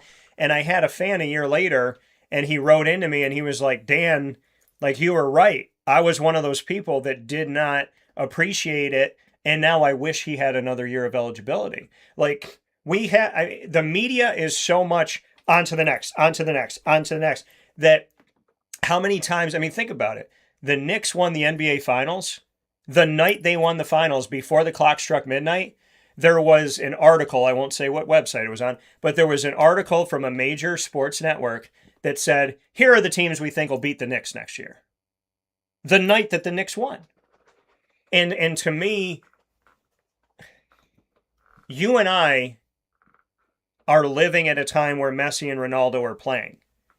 There are kids that are going to be born that will never know anything other than going back and watching a YouTube clip. There are kids right now... Or seeing a name in a history book. Right. There are kids now that when I talk to high school kids, they never saw Jordan play. Yeah. They don't know who Jordan was because they're not doing the research. So they're telling me LeBron is the best player that ever played the game because they're watching LeBron in real time. But they didn't watch Kobe, and they didn't watch Michael Jordan, and they didn't watch Bill Russell. And so they don't know. I think when you are born into a period of being spoiled, I was born into the NFL where there were 6 or 7 elite quarterbacks. When I look at, to your point, the Hall of Fame and whose name should be remembered forever, how do you say, Brett Favre won, Steve Young won, Troy Aikman won, but do we poo-poo Dan Marino? If Peyton Manning had never won a Super Bowl, would Peyton Manning have not been deserving? Yeah. I think not everyone can win. Right. It's just not possible. Like, there's no script that says, every every NFL franchise guaranteed a Super Bowl once every 32 years. Right. It's not like that. Well, and you're also playing a team sport. Yeah. So you could be really great as Messi, but let's say Messi's on a team where he has a terrible goalkeeper. So let's say Messi scores 2 goals, 3 goals a game in the MLS. but the defense is terrible and his goalkeeper's terrible. So at best, they're tying games. I mean, you can only do so much. No. And there are Cristiano Ronaldo's and Lionel Messi's that are playing amongst not just soccer, but all sports, where they are the key ingredient. They are the X factor. They are the catalyst, but they're on teams that don't win. Barry Sanders, Detroit Lions, the team was absolutely awful, but how do you say that Barry Sanders isn't arguably not one of, but maybe the best running back in NFL history? Yeah. And he was on a team that was winning, 3 games? And I think a lot of people have to remember is we'll do both. For Argentina, there was a lot of years where they lost finals. Yeah. To the point where it affected Messi so bad that he retired from international duty. The Argentine public begged him to come back. Yeah. And he did, and now he pulls through for them. And then with Ronaldo in Portugal, beginning of his career, he had some aging veterans for the first 2 tournaments that retired. And then there was 10 years where the squad around him was not that good. It's not like the squad we see today. Yeah. So it is a team sport, and I think a lot of people forget that because they see 2 great players, they think, oh, they're going to score a hat trick every game. Well, no, it's not guaranteed. And I think people have become so obsessed with the Messi and Ronaldo world that they, like you said, there's this expectation for them to be superhuman, but it's this weird dance that happens. I think of Nick Saban as the coach of Alabama. I mean, again, it can be any sport. When we talk about Messi, we talk about Ronaldo, if it's a coach or a player. When you win a lot or you score a lot or you do a lot, let's say you're a goalkeeper and you're fantastic at save. I mean, Hope Solo for the United States, I mean, the expectation was if a ball came her way, she was going to stop it 99.9% of the time. So I think, or you look at Tim Howard for the United States, that, arguably he became the X factor and he did so many great things that there's an expectation with him. There's this weird world of people don't know who you are. You build up your name, you build up your brand because of the success that you have. And then once you've built that success, you've also risen the level and now there's an expectation. So you're working hard to be to a level where people consider you elite, but then you also become, in a way, a victim of your success because once you hit a certain level, now people think you have to be there at all times. So if you score 3-4 goals in multiple games, now Messi's got to score 3 or 4 goals every game, where he might score 1 goal and people think, wow, he had a bad game. He didn't have a bad game. He had a better game than most people playing in the world if he can score just 1 goal, but you become a victim of your elite status, essentially. Oh, yeah. And if you want an example of not everyone can do everything, the game where Tim Howard set the record for most saves in a World Cup game, the United States lost. Yeah. The 2-1 against Belgium in the round of 16 after extra time. 15 saves, did everything, still lost. Yeah. Because, with all due respect, the U.S. defense in front of them, well, not very good at that time. Yeah. So, can't do everything. So, I say just enjoy it. And, and ultimately, at the end of the day, a couple things. Some athletes get treated better by the media than others. 100%. And I do think Messi gets treated better than Ronaldo because there is this perceived arrogance with Ronaldo when really it's just dedication. And the second thing I will say is... Actually, I forgot what I was going to say. Well, I'll say off of what you said. In order to have the hero, you have to have somebody play the villain. Yeah. So if Messi's the hero, then Ronaldo's the villain, when in actuality they're just both heroes. Yeah. And they're both going out there doing their thing.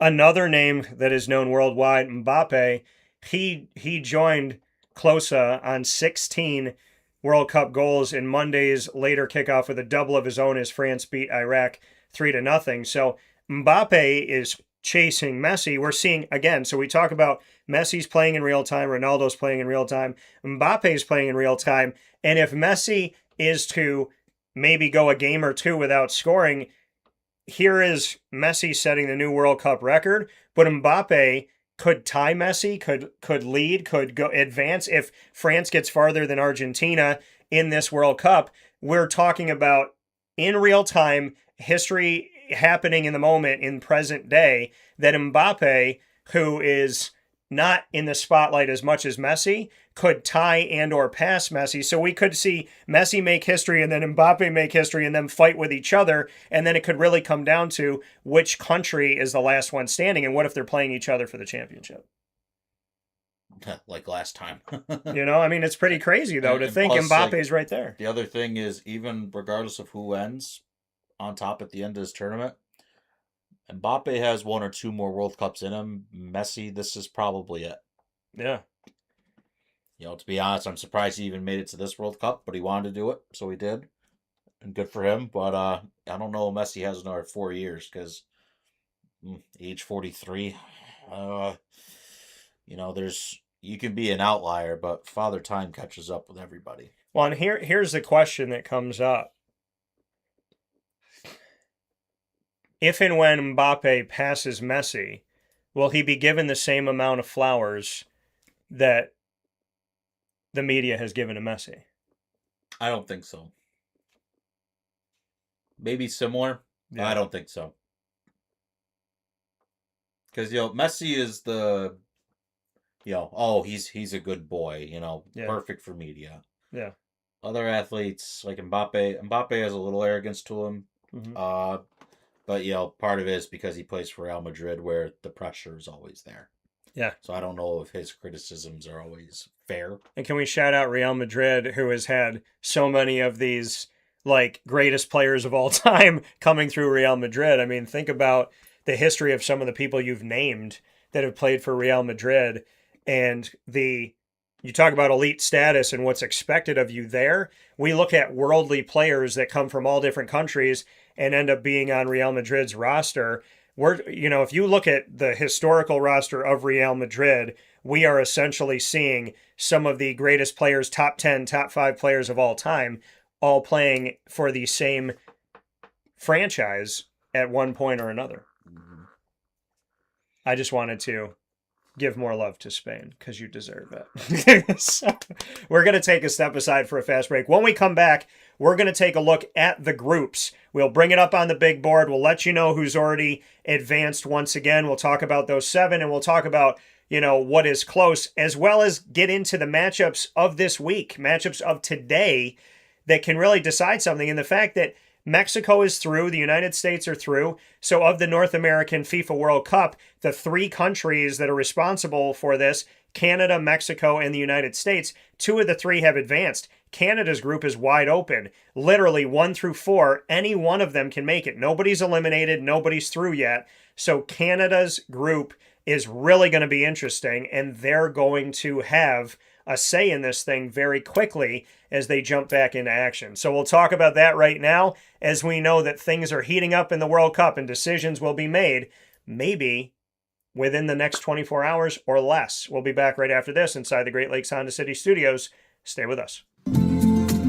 Looking for your next ride? Look no further than Great Lakes Honda City, located on 7140 Henry Clay Boulevard in Liverpool, New York. Serving our community for decades, their new and pre-owned vast array of vehicles are available to you Monday through Saturday on site. To search from home, shop at GreatLakesHondaCity.com. Call 315-365-5576 to set up an appointment. That's 315-365-5576 for Great Lakes Honda City, 7140 Henry Clay Boulevard in Liverpool, New York. Great cars, great people, Great Lakes.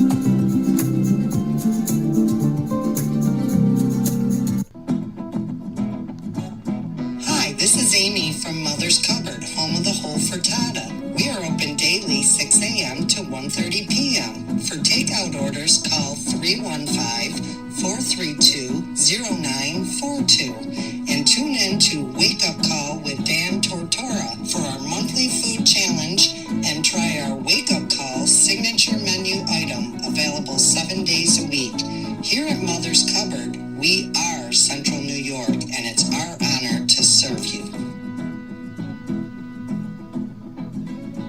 Ma and Pa's Kettle Corn and Popcorn Factory remind us that every day is worth celebrating at 201 7th North Street in Liverpool, New York. Open Monday through Saturday in-store and always online at maandpaspopcorn.com. Serving our Central New York community and beyond, order anywhere, anytime at maandpaspopcorn.com. Stop in to get a tin at Ma and Pa's on 201 7th North Street in Liverpool, New York to get your half-price refills for the rest of your life. Come to Ma and Pa's for your holiday gift giving for family, friends, employees, and clients. And remember, for fundraising and events, to call 315-450-6272. That's 315-450-6272. Ma and Pa's Kettle Corn and Popcorn Factory. How corny are you? This is Jimmer Sikowski, owner-operator of Chick-fil-A Cicero, 7916 Brewerton Road in Cicero, right in front of the Home Depot. I had a deep feeling that God wanted me to do something bigger with my life and to help people, help others. I kept putting Chick-fil-A in my life, and I realized as I was going through the franchise selection process that positively impacting the lives of others was really core to what we do here at Chick-fil-A. First of all, it starts with the food. The food is brought in fresh daily. We bring in local produce. We prepare to order in the kitchen. We hand bread our chicken. We hand spin our milkshakes. It's great food. It doesn't taste like fast food. I think the second thing is the way people feel when they come in a Chick-fil-A restaurant. It's different. We try to treat people with intentional kindness here, which is very different and deeper than good customer service. And so I think it feels remarkable for most people to come in a Chick-fil-A restaurant. And then lastly, the impact that we try to have in the community is very different.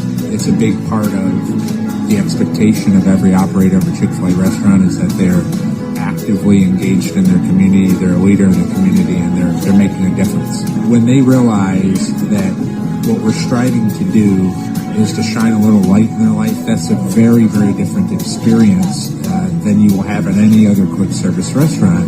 And it's that remarkable experience that I think people will emotionally connect with.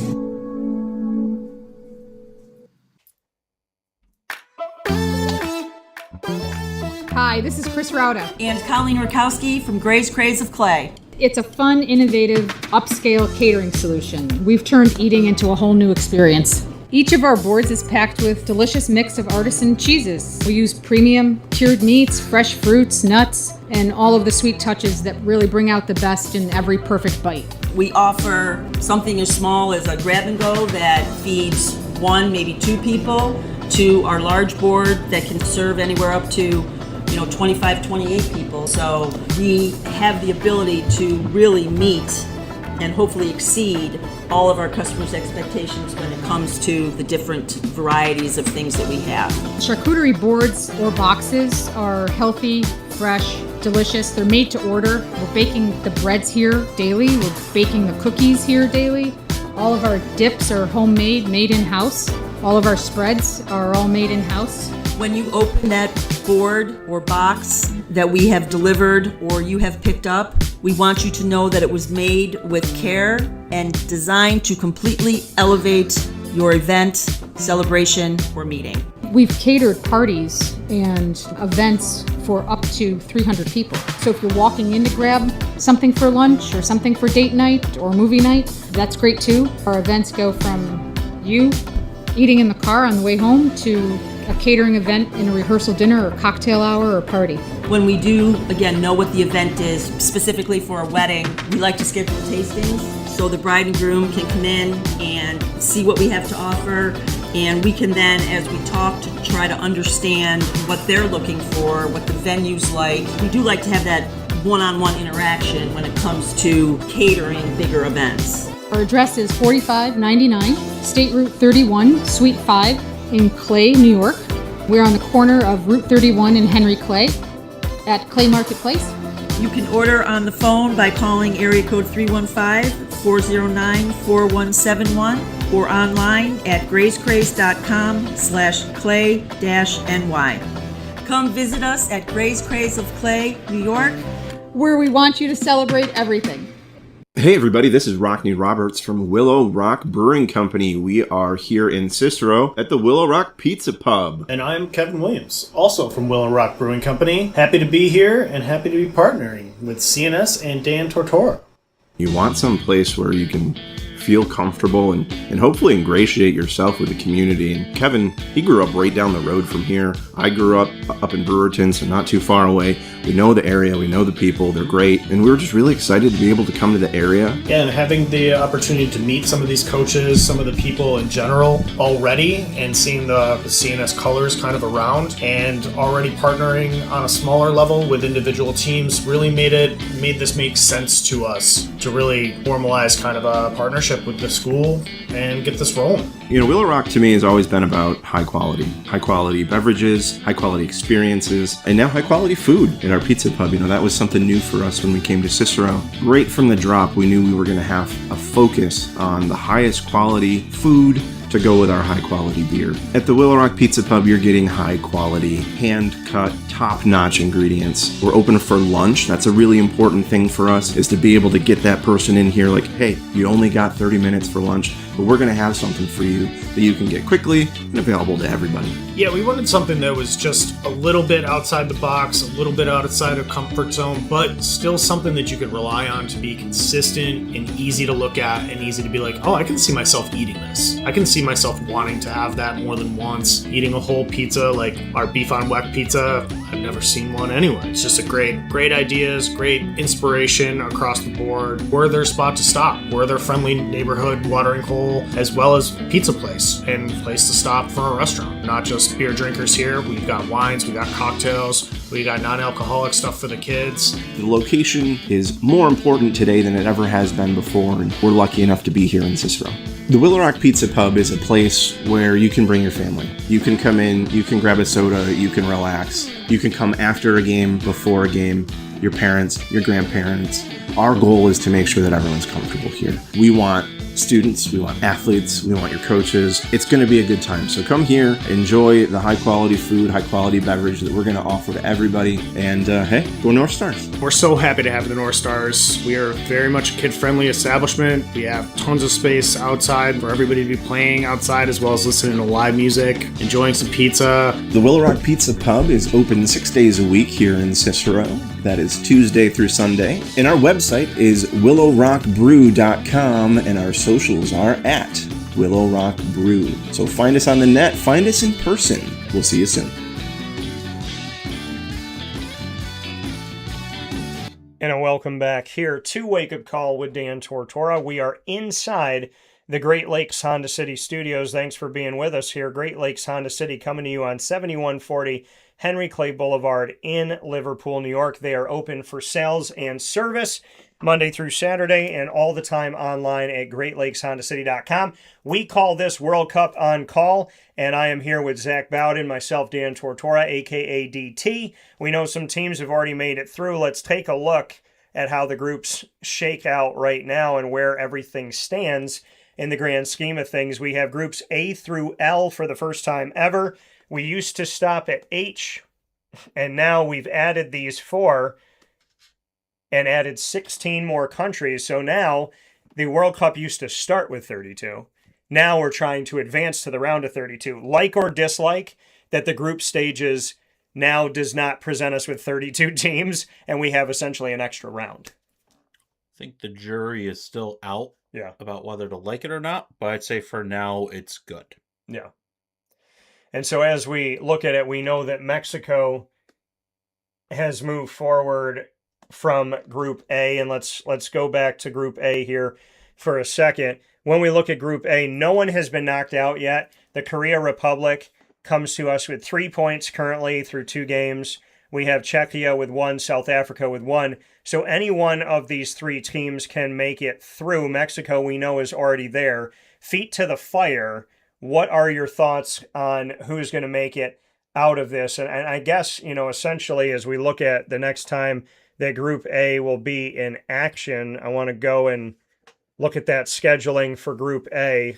So we know that as we sit here on... So Mexico is playing Czechia today. today. So Mexico is playing Czechia today, and we're also going to have South Africa and the Korea Republic. So I would venture to say, unless Mexico sits a lot of players, Czechia is probably going to bounce out. But between Korea Republic and South Africa, Korea Republic currently has 3 points. South Africa has 1. So if Korea Republic's able to win, we will see South Korea move forward. Yeah, I think so. I think Mexico and Korea will win their games today, and they'll be it for that group. Yeah, so as we look at this, we might make a soft prediction, and I'll put it in parentheses here, for Korea Republic to join Mexico. In Group B, it is wide open. As I said before the break, Group B has no decider yet. Canada has 4 points. Switzerland has 4 points. Bosnia-Herzegovina has 1. Qatar has 1 as well. These teams are also in action today. And here we go. Canada plays Switzerland. The 2 teams with 4 points will face one another. And so somebody's going to come out of here potentially with 7. If they are to tie each other and go to 5, they could be helping each other through, as Bosnia-Herzegovina currently has 1 point. Qatar has 1 point. If Bosnia-Herzegovina and Qatar tie, they will essentially delete themselves. And, in the case of Canada and Switzerland, I think the best case scenario for both of these countries is to tie each other, each have 5, and move on. Whoever wins is going to punch their ticket today. But what are your thoughts on Canada and Switzerland, knowing that we have a strong team in Switzerland and maybe a team that's catching fire right now in Canada? They could both move on, and we get to see them face each other today. And what perfect timing to see this match. I say Canada and Switzerland will tie. Okay. And I think for Bosnia and Qatar, you need a winner out of that game to have a chance for one of those 2 teams to get through.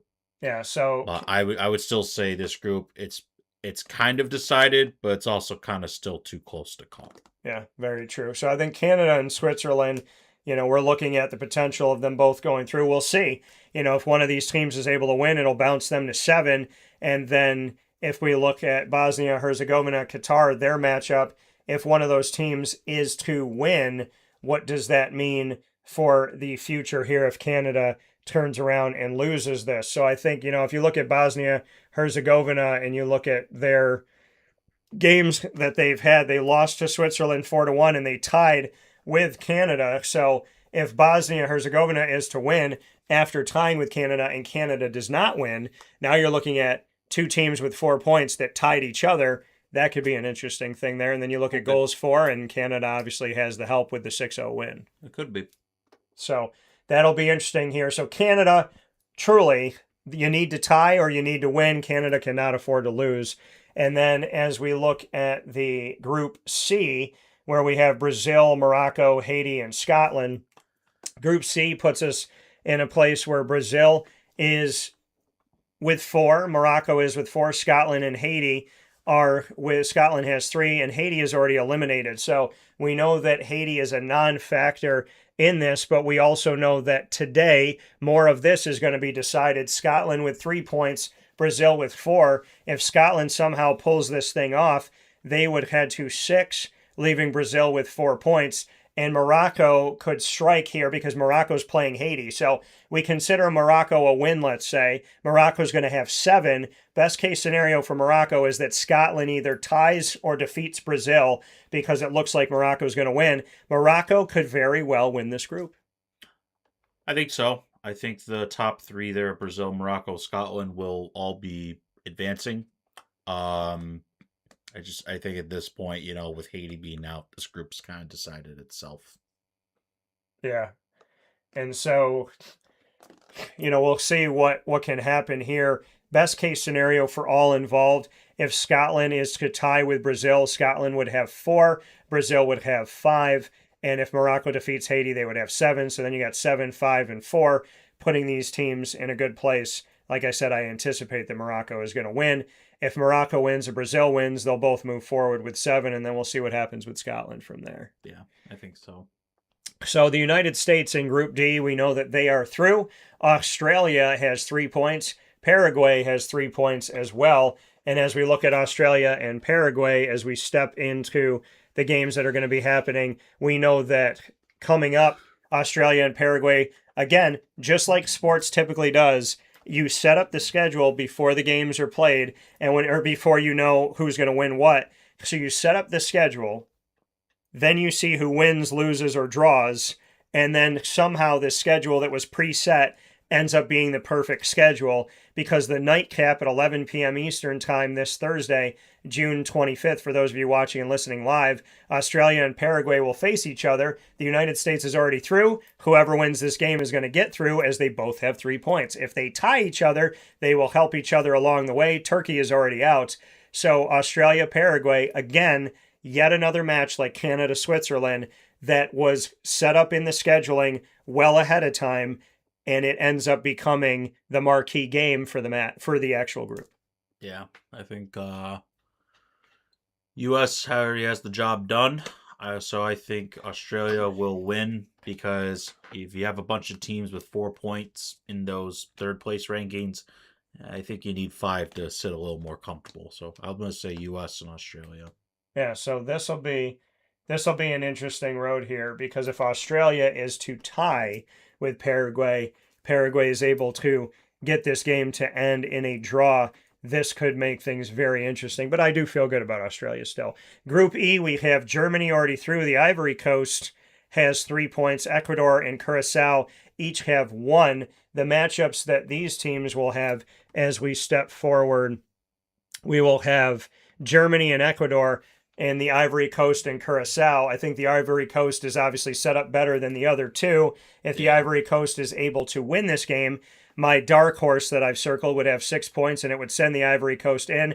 I feel comfortable saying Ivory over Curacao, and I think if only 2 make it out of Group E, it'll be the Ivory Coast joining Germany. Yeah, I think so. I think this group's pretty straightforward, but great to have Curacao, though. They've had some nice moments. Yeah, 100%. So Germany and let's say the Ivory Coast looking good here. In Group F, as we see where they're at, the Netherlands have 4, Japan has 4, Sweden has 3, Tunisia is done with 0. And so we will also see this action happen here in this week, Thursday, June 25th. Japan will play Sweden, which will have big implications here as Japan, once again, with 4, Sweden with 3. If Sweden gets the victory, Sweden will have 6. Japan will stay with 4. If they tie, we're looking at Japan with 5 and Sweden with 4, which is best case scenario for both teams. And the Netherlands are going to play the team that's already knocked out. So let's say the Netherlands get to 7, then it's really who wins between Sweden and Japan. Do you think all 3, or are you thinking 2? Too close to say. I think if the second game ends in a draw, all 3 can get through. But otherwise, if there's 2 winners, then it'd be 2 groups. Yeah, so let's say the Netherlands right now, but too close to call. I'll agree between Sweden and Japan. And speaking of too close to call, Group G is like Group B. It's wide open. Egypt has 4, Iran has 2, Belgium has 2, New Zealand has 1. No one has been knocked out of this group, and we know that these squads will be facing off against each other on Friday, June 26th. So we know that as we look at this matchup here, we have Egypt and Iran will face off in the nightcap at 11 p.m. And pardon me on the other game, 10 p.m. for that one before. But Iran and Egypt will face one another. And as we look at Iran and Egypt, if Iran is able to win, they will jump Egypt, gaining 5 total points. And Egypt will have 4. And then Belgium and New Zealand. So Belgium has to win. Belgium cannot afford to lose. They win, they'll get to 5. So they need to get to 5. Iran obviously comfortably needs to get there. If New Zealand wins, they'll get to 4. And then they have to hope that Egypt and Iran maybe draw with each other. But think about this. If New Zealand beats Belgium, they get 4. And if there's a draw between Egypt and Iran, then Egypt, who's in first place, will have 4. New Zealand will have 4. And we'll be looking in a world where Belgium has 3, or pardon me, Belgium will be staying at 2, will get knocked out, and Iran might get knocked out. So there's a million different scenarios that can happen here. Best case for Egypt is they win. If Iran is able to get a victory over them or force a tie, then it comes down to what Belgium and New Zealand can do against one another. This is probably the coolest group to look at because it's been wide open before they started playing, and it's still wide open going into the third match. Yeah, I think this one's just too close to call. I'm going to low-key put Egypt and I'm going to put Iran. I think Belgium might get knocked out of this thing, but we'll see. I think so too. Let's go to Group H. Spain, Uruguay. Again, schedule made ahead of time, but the perfect matchup is the final one. Spain and Uruguay are in the top two. Spain has 4, Uruguay has 2. They will face off against one another. Cabo Verde will face Saudi Arabia. Cabo Verde, who has been strong, they have come to 2 ties, 2 draws. So they drew against Uruguay and they drew against Spain. And so that bodes well for them, with Spain and Uruguay being the top 2 teams. Thinking that they will beat Saudi Arabia, that puts them at 5, which forces Spain or Uruguay to have to win the game and not draw in the game, because Cabo Verde could take the group still. This is an interesting one. I think that we will see a Spain victory. Okay. And I think Cabo Verde will get it done against Saudi Arabia, knocking out Uruguay in the process and being the 2 groups that advance. Yeah, I mean, I don't disagree with you. I think Cabo Verde is in a great place right now. I think they're better defensively than Saudi Arabia, and I think the goal difference shows it. Well, they put themselves in a perfect position. The 2 teams, you had to beat Spain, who's a powerhouse. You had to either beat Spain or draw with them. You were able to draw. You drew with Uruguay, who can be a team that can shake things up. And now you get the easiest on your schedule with Saudi Arabia. So you were able to get points against Spain and Uruguay, and now you've put yourself in a prime position. I don't know if many other teams that were maybe flying under the radar have it better than Cabo Verde right now. Yeah, they're doing pretty good. Group I will take us. France and Norway are both through, so we already know that. Yeah, I think this one, I think the top 2 teams have really floated to the top, and I think it's just going to be a 2-team group for that one. Yeah, I mean, France and Norway have already found their way through this thing. Senegal and Iraq are trying to figure out who's going to do it. Luckily, they play each other. If one of these teams wins, then we'll look at a scenario where Senegal would have their first points or Iraq would have their first points. So literally, this game cannot end in a draw. If it ends in a draw, then they will knock each other out. And if one of them is to win and gain 3 points, it depends on what the rest of the groups do. Yeah. So this is something where Senegal and Iraq, unfortunately, even with a victory, do not control their destiny. Yeah, I think so. And then Group J, we know that Argentina's through. We know Jordan is out. Austria and Algeria, the only group that has 3 A's in it of countries. So we know that the defending World Cup champions of 2022, Argentina, is in. We look at the matchups that we will have here for this group itself, and Austria will play Algeria. Argentina is playing the team that's already out in Jordan. So Austria and Algeria, somebody's looking to knock out the other. They both have 3 points. If there is a draw, still could be a danger zone. But if Austria or Algeria wins, we could see a team moving forward. If I had to pick today, I would say Austria getting the 6, which means we would see 2. I would as well. So go ahead and put Austria in here as our predictor to win that matchup. I love the fact that the end of the road of these group stages has set up essentially a knockout round before the knockout. Pretty much, yeah. I mean, with Group K here, I think it's interesting that Portugal-Colombia is the last game. I mean, if that ends in a draw, I mean, I think that secures it for both teams. Yeah. Something screams Portugal, though. Yeah, I just think there's more attacking firepower there. Yeah, so I mean, again, a fantastic matchup. If Portugal is to win, they will win the group, even though Colombia is already through, because they would get 7 over Colombia's 6. If they are to tie, it would be 5 for Portugal, 7 for Colombia. Portugal has to win or tie. We know that Congo DR and Uzbekistan are not out of it. Congo DR has 1, Uzbekistan has 0, but they could still get in over Portugal. Portugal's best bet coming off of a 5-goal game is to defeat Colombia and at worst draw with Colombia. It would be a sad day in the World Cup if Portugal doesn't get through to the round of 32. It would be. And I think for Portugal, if they want an easier knockout path, they need to win the group and win this game. Yeah, so let's say Portugal, but that could be the rockiest group or rockiest country of the ones that we think are going to get through, that we thought originally would get through. And then finally, with Group L, we know that Panama is out. Croatia has life with 3. And leading the group, we have England and then Ghana, both with 4 points here. If we look at their matchups coming up here. Croatia will play Ghana, and England will play Panama. England's playing the team that's already out, so you would anticipate that England will win this game. Obviously, these countries can still play spoiler, so they can try and steal one. England hasn't been overwhelmingly good. The game between England and Ghana ending in a tie bodes so well for Ghana. I think Ghana's in such a prime place right now, and England's in a pretty good place playing Panama. So if both of these teams are to get their victories, they'll both have 7, they'll both get through. Feet to the fire, I think England and Ghana will make it to the next round. I think so, yeah. I think Ghana looks more defensively structured than Croatia for that matchup, so I think Ghana will get the job done. So that puts us in a place where if these teams on the screen are to make it, we look at 1, 2, 3, 4, 5, 6, 7, 8, 9, 10, 11, 12, 13, 14, 15, 16, 17, 18, 19, 20, 21, 22, 23, 24. So we have 24, which leaves 8 spots open of one of these third place, or a few of these third place teams within these groups or second place teams to get through. So these are the ones we feel comfortable about, but we're still going to see 8 more sneak in. And I think that the best thing, again, about this World Cup and where we are right now is that the third and final game of the group stages has set up the official knockout for multiple groups that we discussed. I think so. I think we're going to have some real fireworks go off here.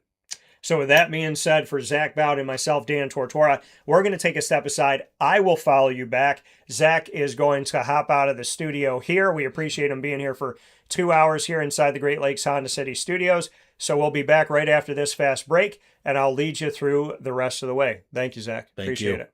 And now a message from Myers Creek Brewing Company, with locations at their Cazenovia Farm Brewery, Syracuse Inner Harbor Tap Room, and soon-to-be Lake Placid Tap Room. Well, I think first and foremost, the Feldmeyer family and our team are extremely passionate about what we do. We care very much about what we do. The Feldmeyer family is always investing. Our taproom management team, our brew management team, our marketing management team, and all of the team members that get after it every day, they leave it on the field. They put their heart and soul into it.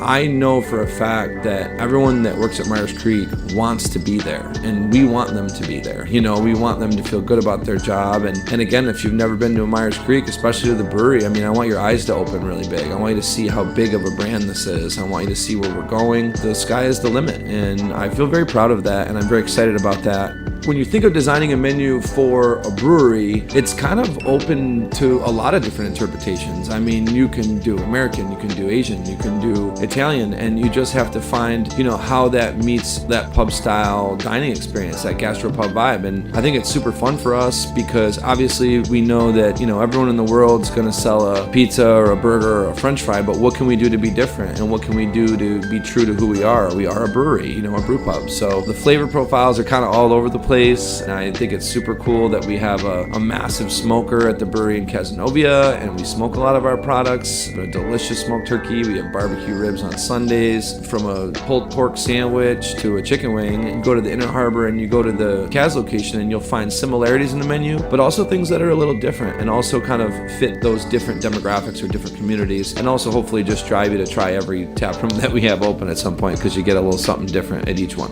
You know, we understand how hard it is to, you know, work every day and get after it every day, and when you're done at the end of your day, you want to go out and put your feet up in a good ambiance and good environment. So we take pride in that. We make sure that everyone knows that they're very much valued to us.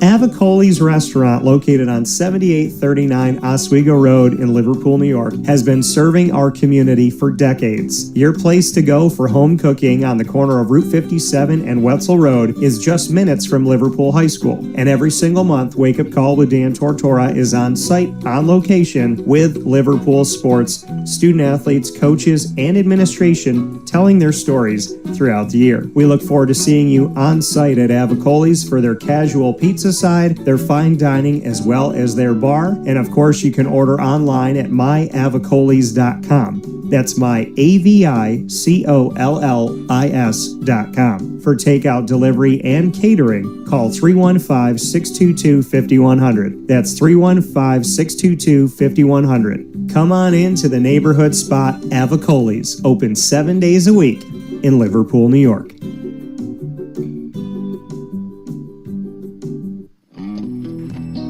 K9 Campground Dog Boarding is your home away from home for your furry-loving friends. Open 7 days a week with drop-off and pickup times in the morning and later on in the day and early evening. K9 Campground Dog Boarding is the spot to trust with your dog for short and long-term stays. Call 315-299-4013 for more information. That's 315-299-4013, and go to k9campground.com as well. That's KAMP ground.com, where you will find all of the information on their different cabins, which include the classic cabin, executive cabin, grand cabin, and luxury cabin. K9 Campground Dog Boarding, where your dog will have indoor and outdoor areas as well as their own private cabin for any size, any breed, as well as dogs with different needs. Dog parents and dogs alike choose K9 Campground Dog Boarding. Isn't that right, Lily?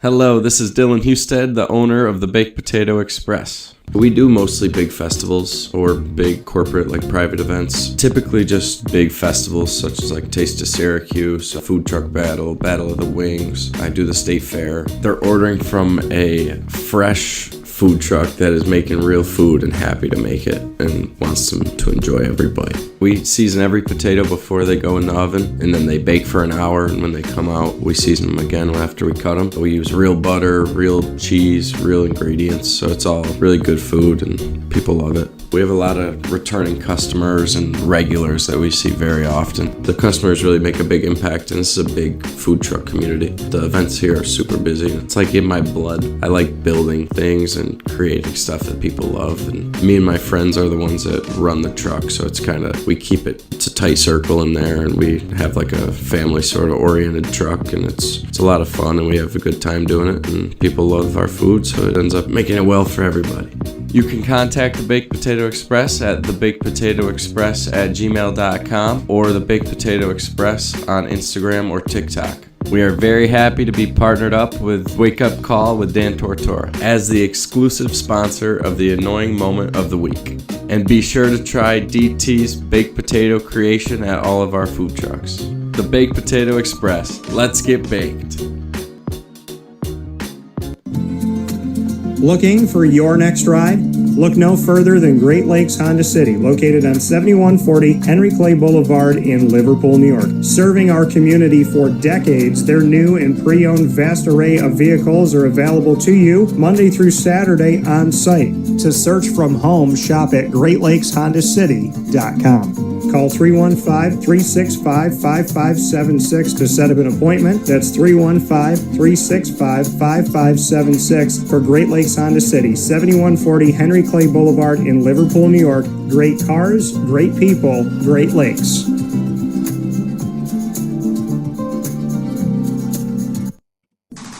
The Wildcat Sports Pub in Camillus, New York is located on 3680 Milton Avenue in the Home Depot Plaza. It is your family-friendly sports bar and restaurant. Folks, some sports bars aren't family-friendly. Some family-friendly restaurants are not sports bars. The Wildcat Sports Pub in Camillus, New York is proud to be both. It is that marriage that you've been looking for years. The Wildcat Sports Pub is your home base for your sports bar and restaurant needs, games for the kids, indoor and outdoor activities, and enough things on the menu to come back every single week and get to try something new. They're open Sundays from noon to 8 p.m., Monday through Wednesday, 11 a.m. to 11 p.m., and Thursday through Saturday from 11 a.m. to midnight. For reservations and party information, call 315-487-2222 for the Wildcat family-friendly sports pub and restaurant.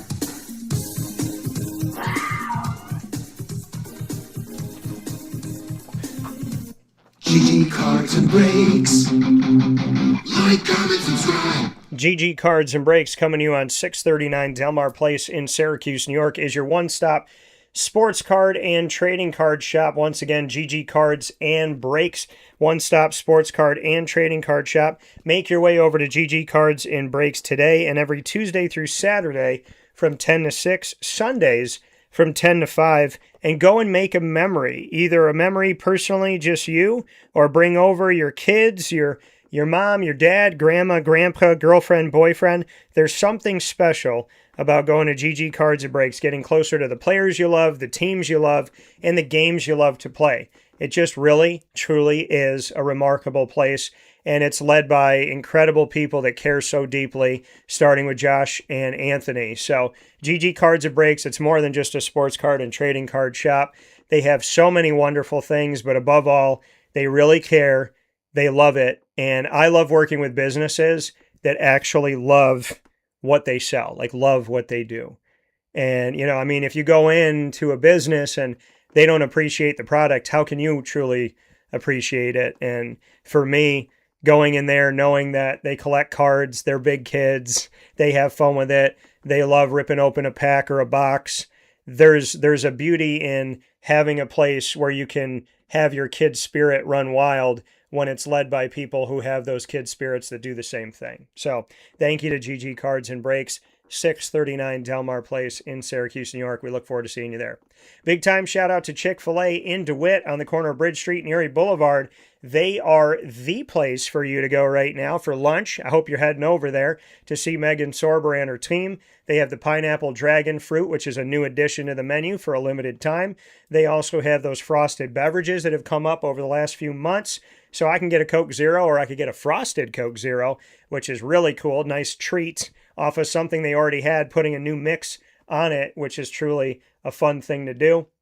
And of course, they have brought back the pimento chicken sandwich. So make sure you go out there and try that today if you haven't. Some people love it, and it is, you know, it's something that we've seen already be on the temporary menu at Chick-fil-A. It's found its way back here in the summer. The honey pepper pimento chicken sandwich. Make sure you go and get it at Chick-fil-A in DeWitt, as well as all your favorites that you already have on the menu at Chick-fil-A on the corner of Bridge Street and Erie Boulevard. You can't miss it. It's a giant brick building, and we look forward to seeing you over there today.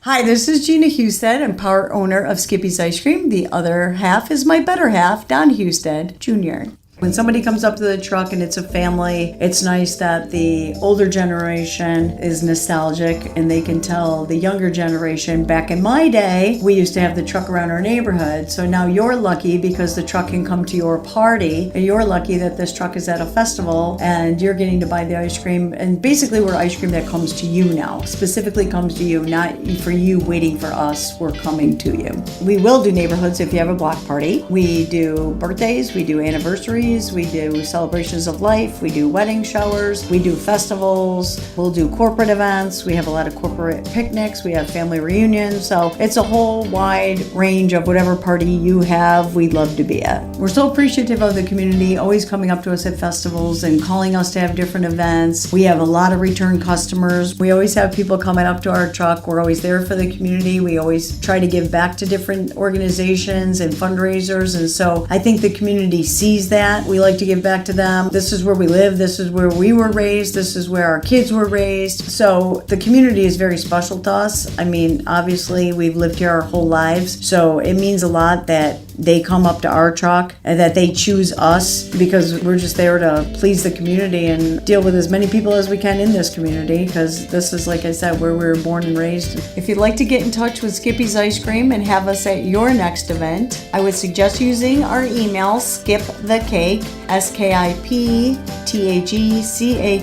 skipthecake@gmail.com. That's the fastest way to get a hold of us. It's the easiest way to get a hold of us, and that's going to get the fastest response from us. If you choose to call, if you don't have an email, then you can call 315-456-9750, and we'll be glad to get back to you as soon as we can. Skippy's Ice Cream, the original ice cream truck.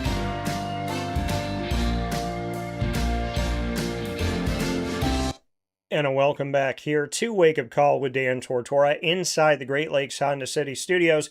Great Lakes Honda City coming to you on 7140 Henry Clay Boulevard in Liverpool, New York. Open for sales and service Monday through Saturday and open all the time online at greatlakeshondacity.com. I cannot thank Zach enough for being a part of the broadcast. You know, every Wednesday at 9 a.m. Eastern Time is World Cup on call throughout the entire World Cup. This was our third episode within Wake Up Call with Dan Tortora. We started a couple weeks ago with the primer for it on the eve of the first match on that Wednesday when the first match was on Thursday.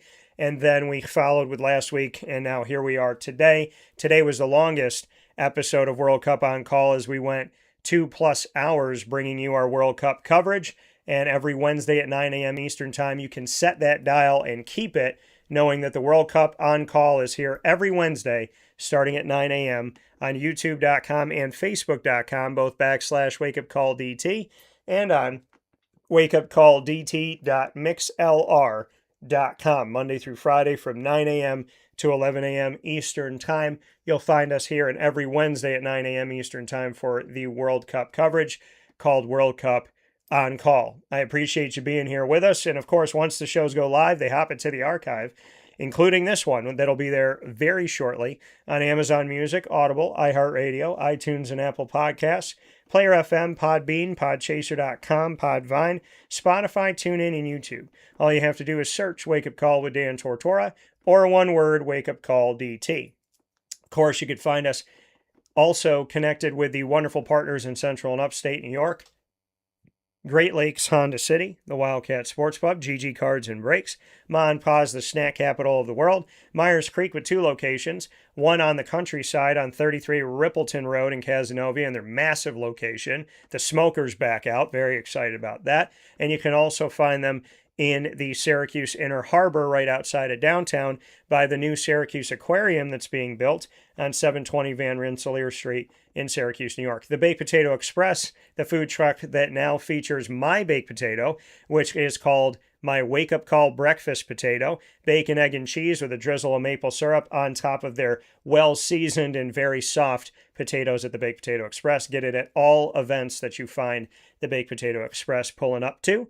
Pizza Man, Chick-fil-A, and Cicero, Skippy's Ice Cream, Canine Camp, Dog Daycare, Brian's Landing, Gray's Craze of Clay, New York. Continue to get your charcuterie boards and boxes. Your snacks during the World Cup should be coming from Gray's Craze because you get plenty premium meats and cheeses, homemade breads and cookies, as well as their fruit and all of their treats that they have within these beautiful boxes. So make sure you go and get one today. Big time shout out to Avicoli's as well as Chick-fil-A in DeWitt, Willow Rock Pizza Pub and the Willow Rock Brewing Company, Game Point Sports Complex, Canine Campground Dog Boarding, who we just found out that Laverne, one of the dogs that I put up with the adoption videos, has been adopted. So shout out to the family that is now giving Laverne a home, and shout out to Laverne, you sweet girl. I pray nothing but the best, and that your life is long, healthy, safe, fruitful, and that you are happy with your family all the days of your life. So God bless to the family that adopted her,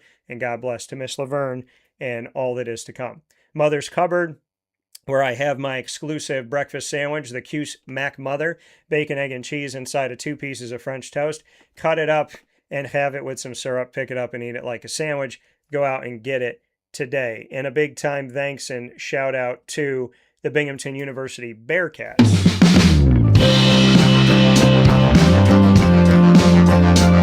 Binghamton University is an exclusive multimedia marketing partner of Wake Up Call with Dan Tortora. Find your Bearcats every Tuesday at 10 a.m. Eastern Time with student athletes, coaches, administration, and alumni joining the broadcast to tell the greater story of Binghamton University. You can go back and watch, as it's now been aired as its own individual video. You can enjoy my conversation with Jessica Phillips from Central New York to the Binghamton Hall of Fame. The Binghamton softball and CNS softball alum Jessica Phillips tells her story, including being a teammate of the current Binghamton University softball head coach Jess Bump. Don't miss a second of it, as it is available to you on X at CallDT and on YouTube and Facebook, both .com/wakeupcallDT. You can find all of our content with Binghamton by going to youtube.com/wakeupcalldt. Click subscribe, hit the notification bell, and find the Binghamton playlist. The Bearcats are also on wakeupcalldt.com's homepage and underneath the exclusive partners tab. For more information, go to binghamtonbearcats.com and go Bearcats. I want to thank you all for being a part of the show today. I want to give a shout out to Ma and Pa's giving us the list of topics and guests for the day. Again, if you're looking for your sweet and savory snacks, kettle corn, popcorn, caramel corn, lemonade, cotton candy, chocolate dipped pretzels, as well as Oreos, and of course their freeze-dried candy assortment where they have plenty of that. You can get it all at Ma and Pa's on 201 7th North Street in Liverpool, New York.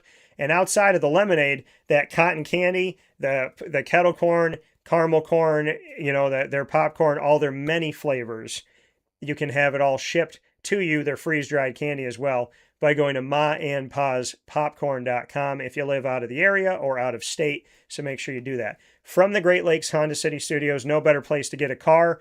I put my money where my mouth is. I've only gotten vehicles from Great Lakes Honda City, the former Honda City of Liverpool, for over a decade now. So make sure you head there today.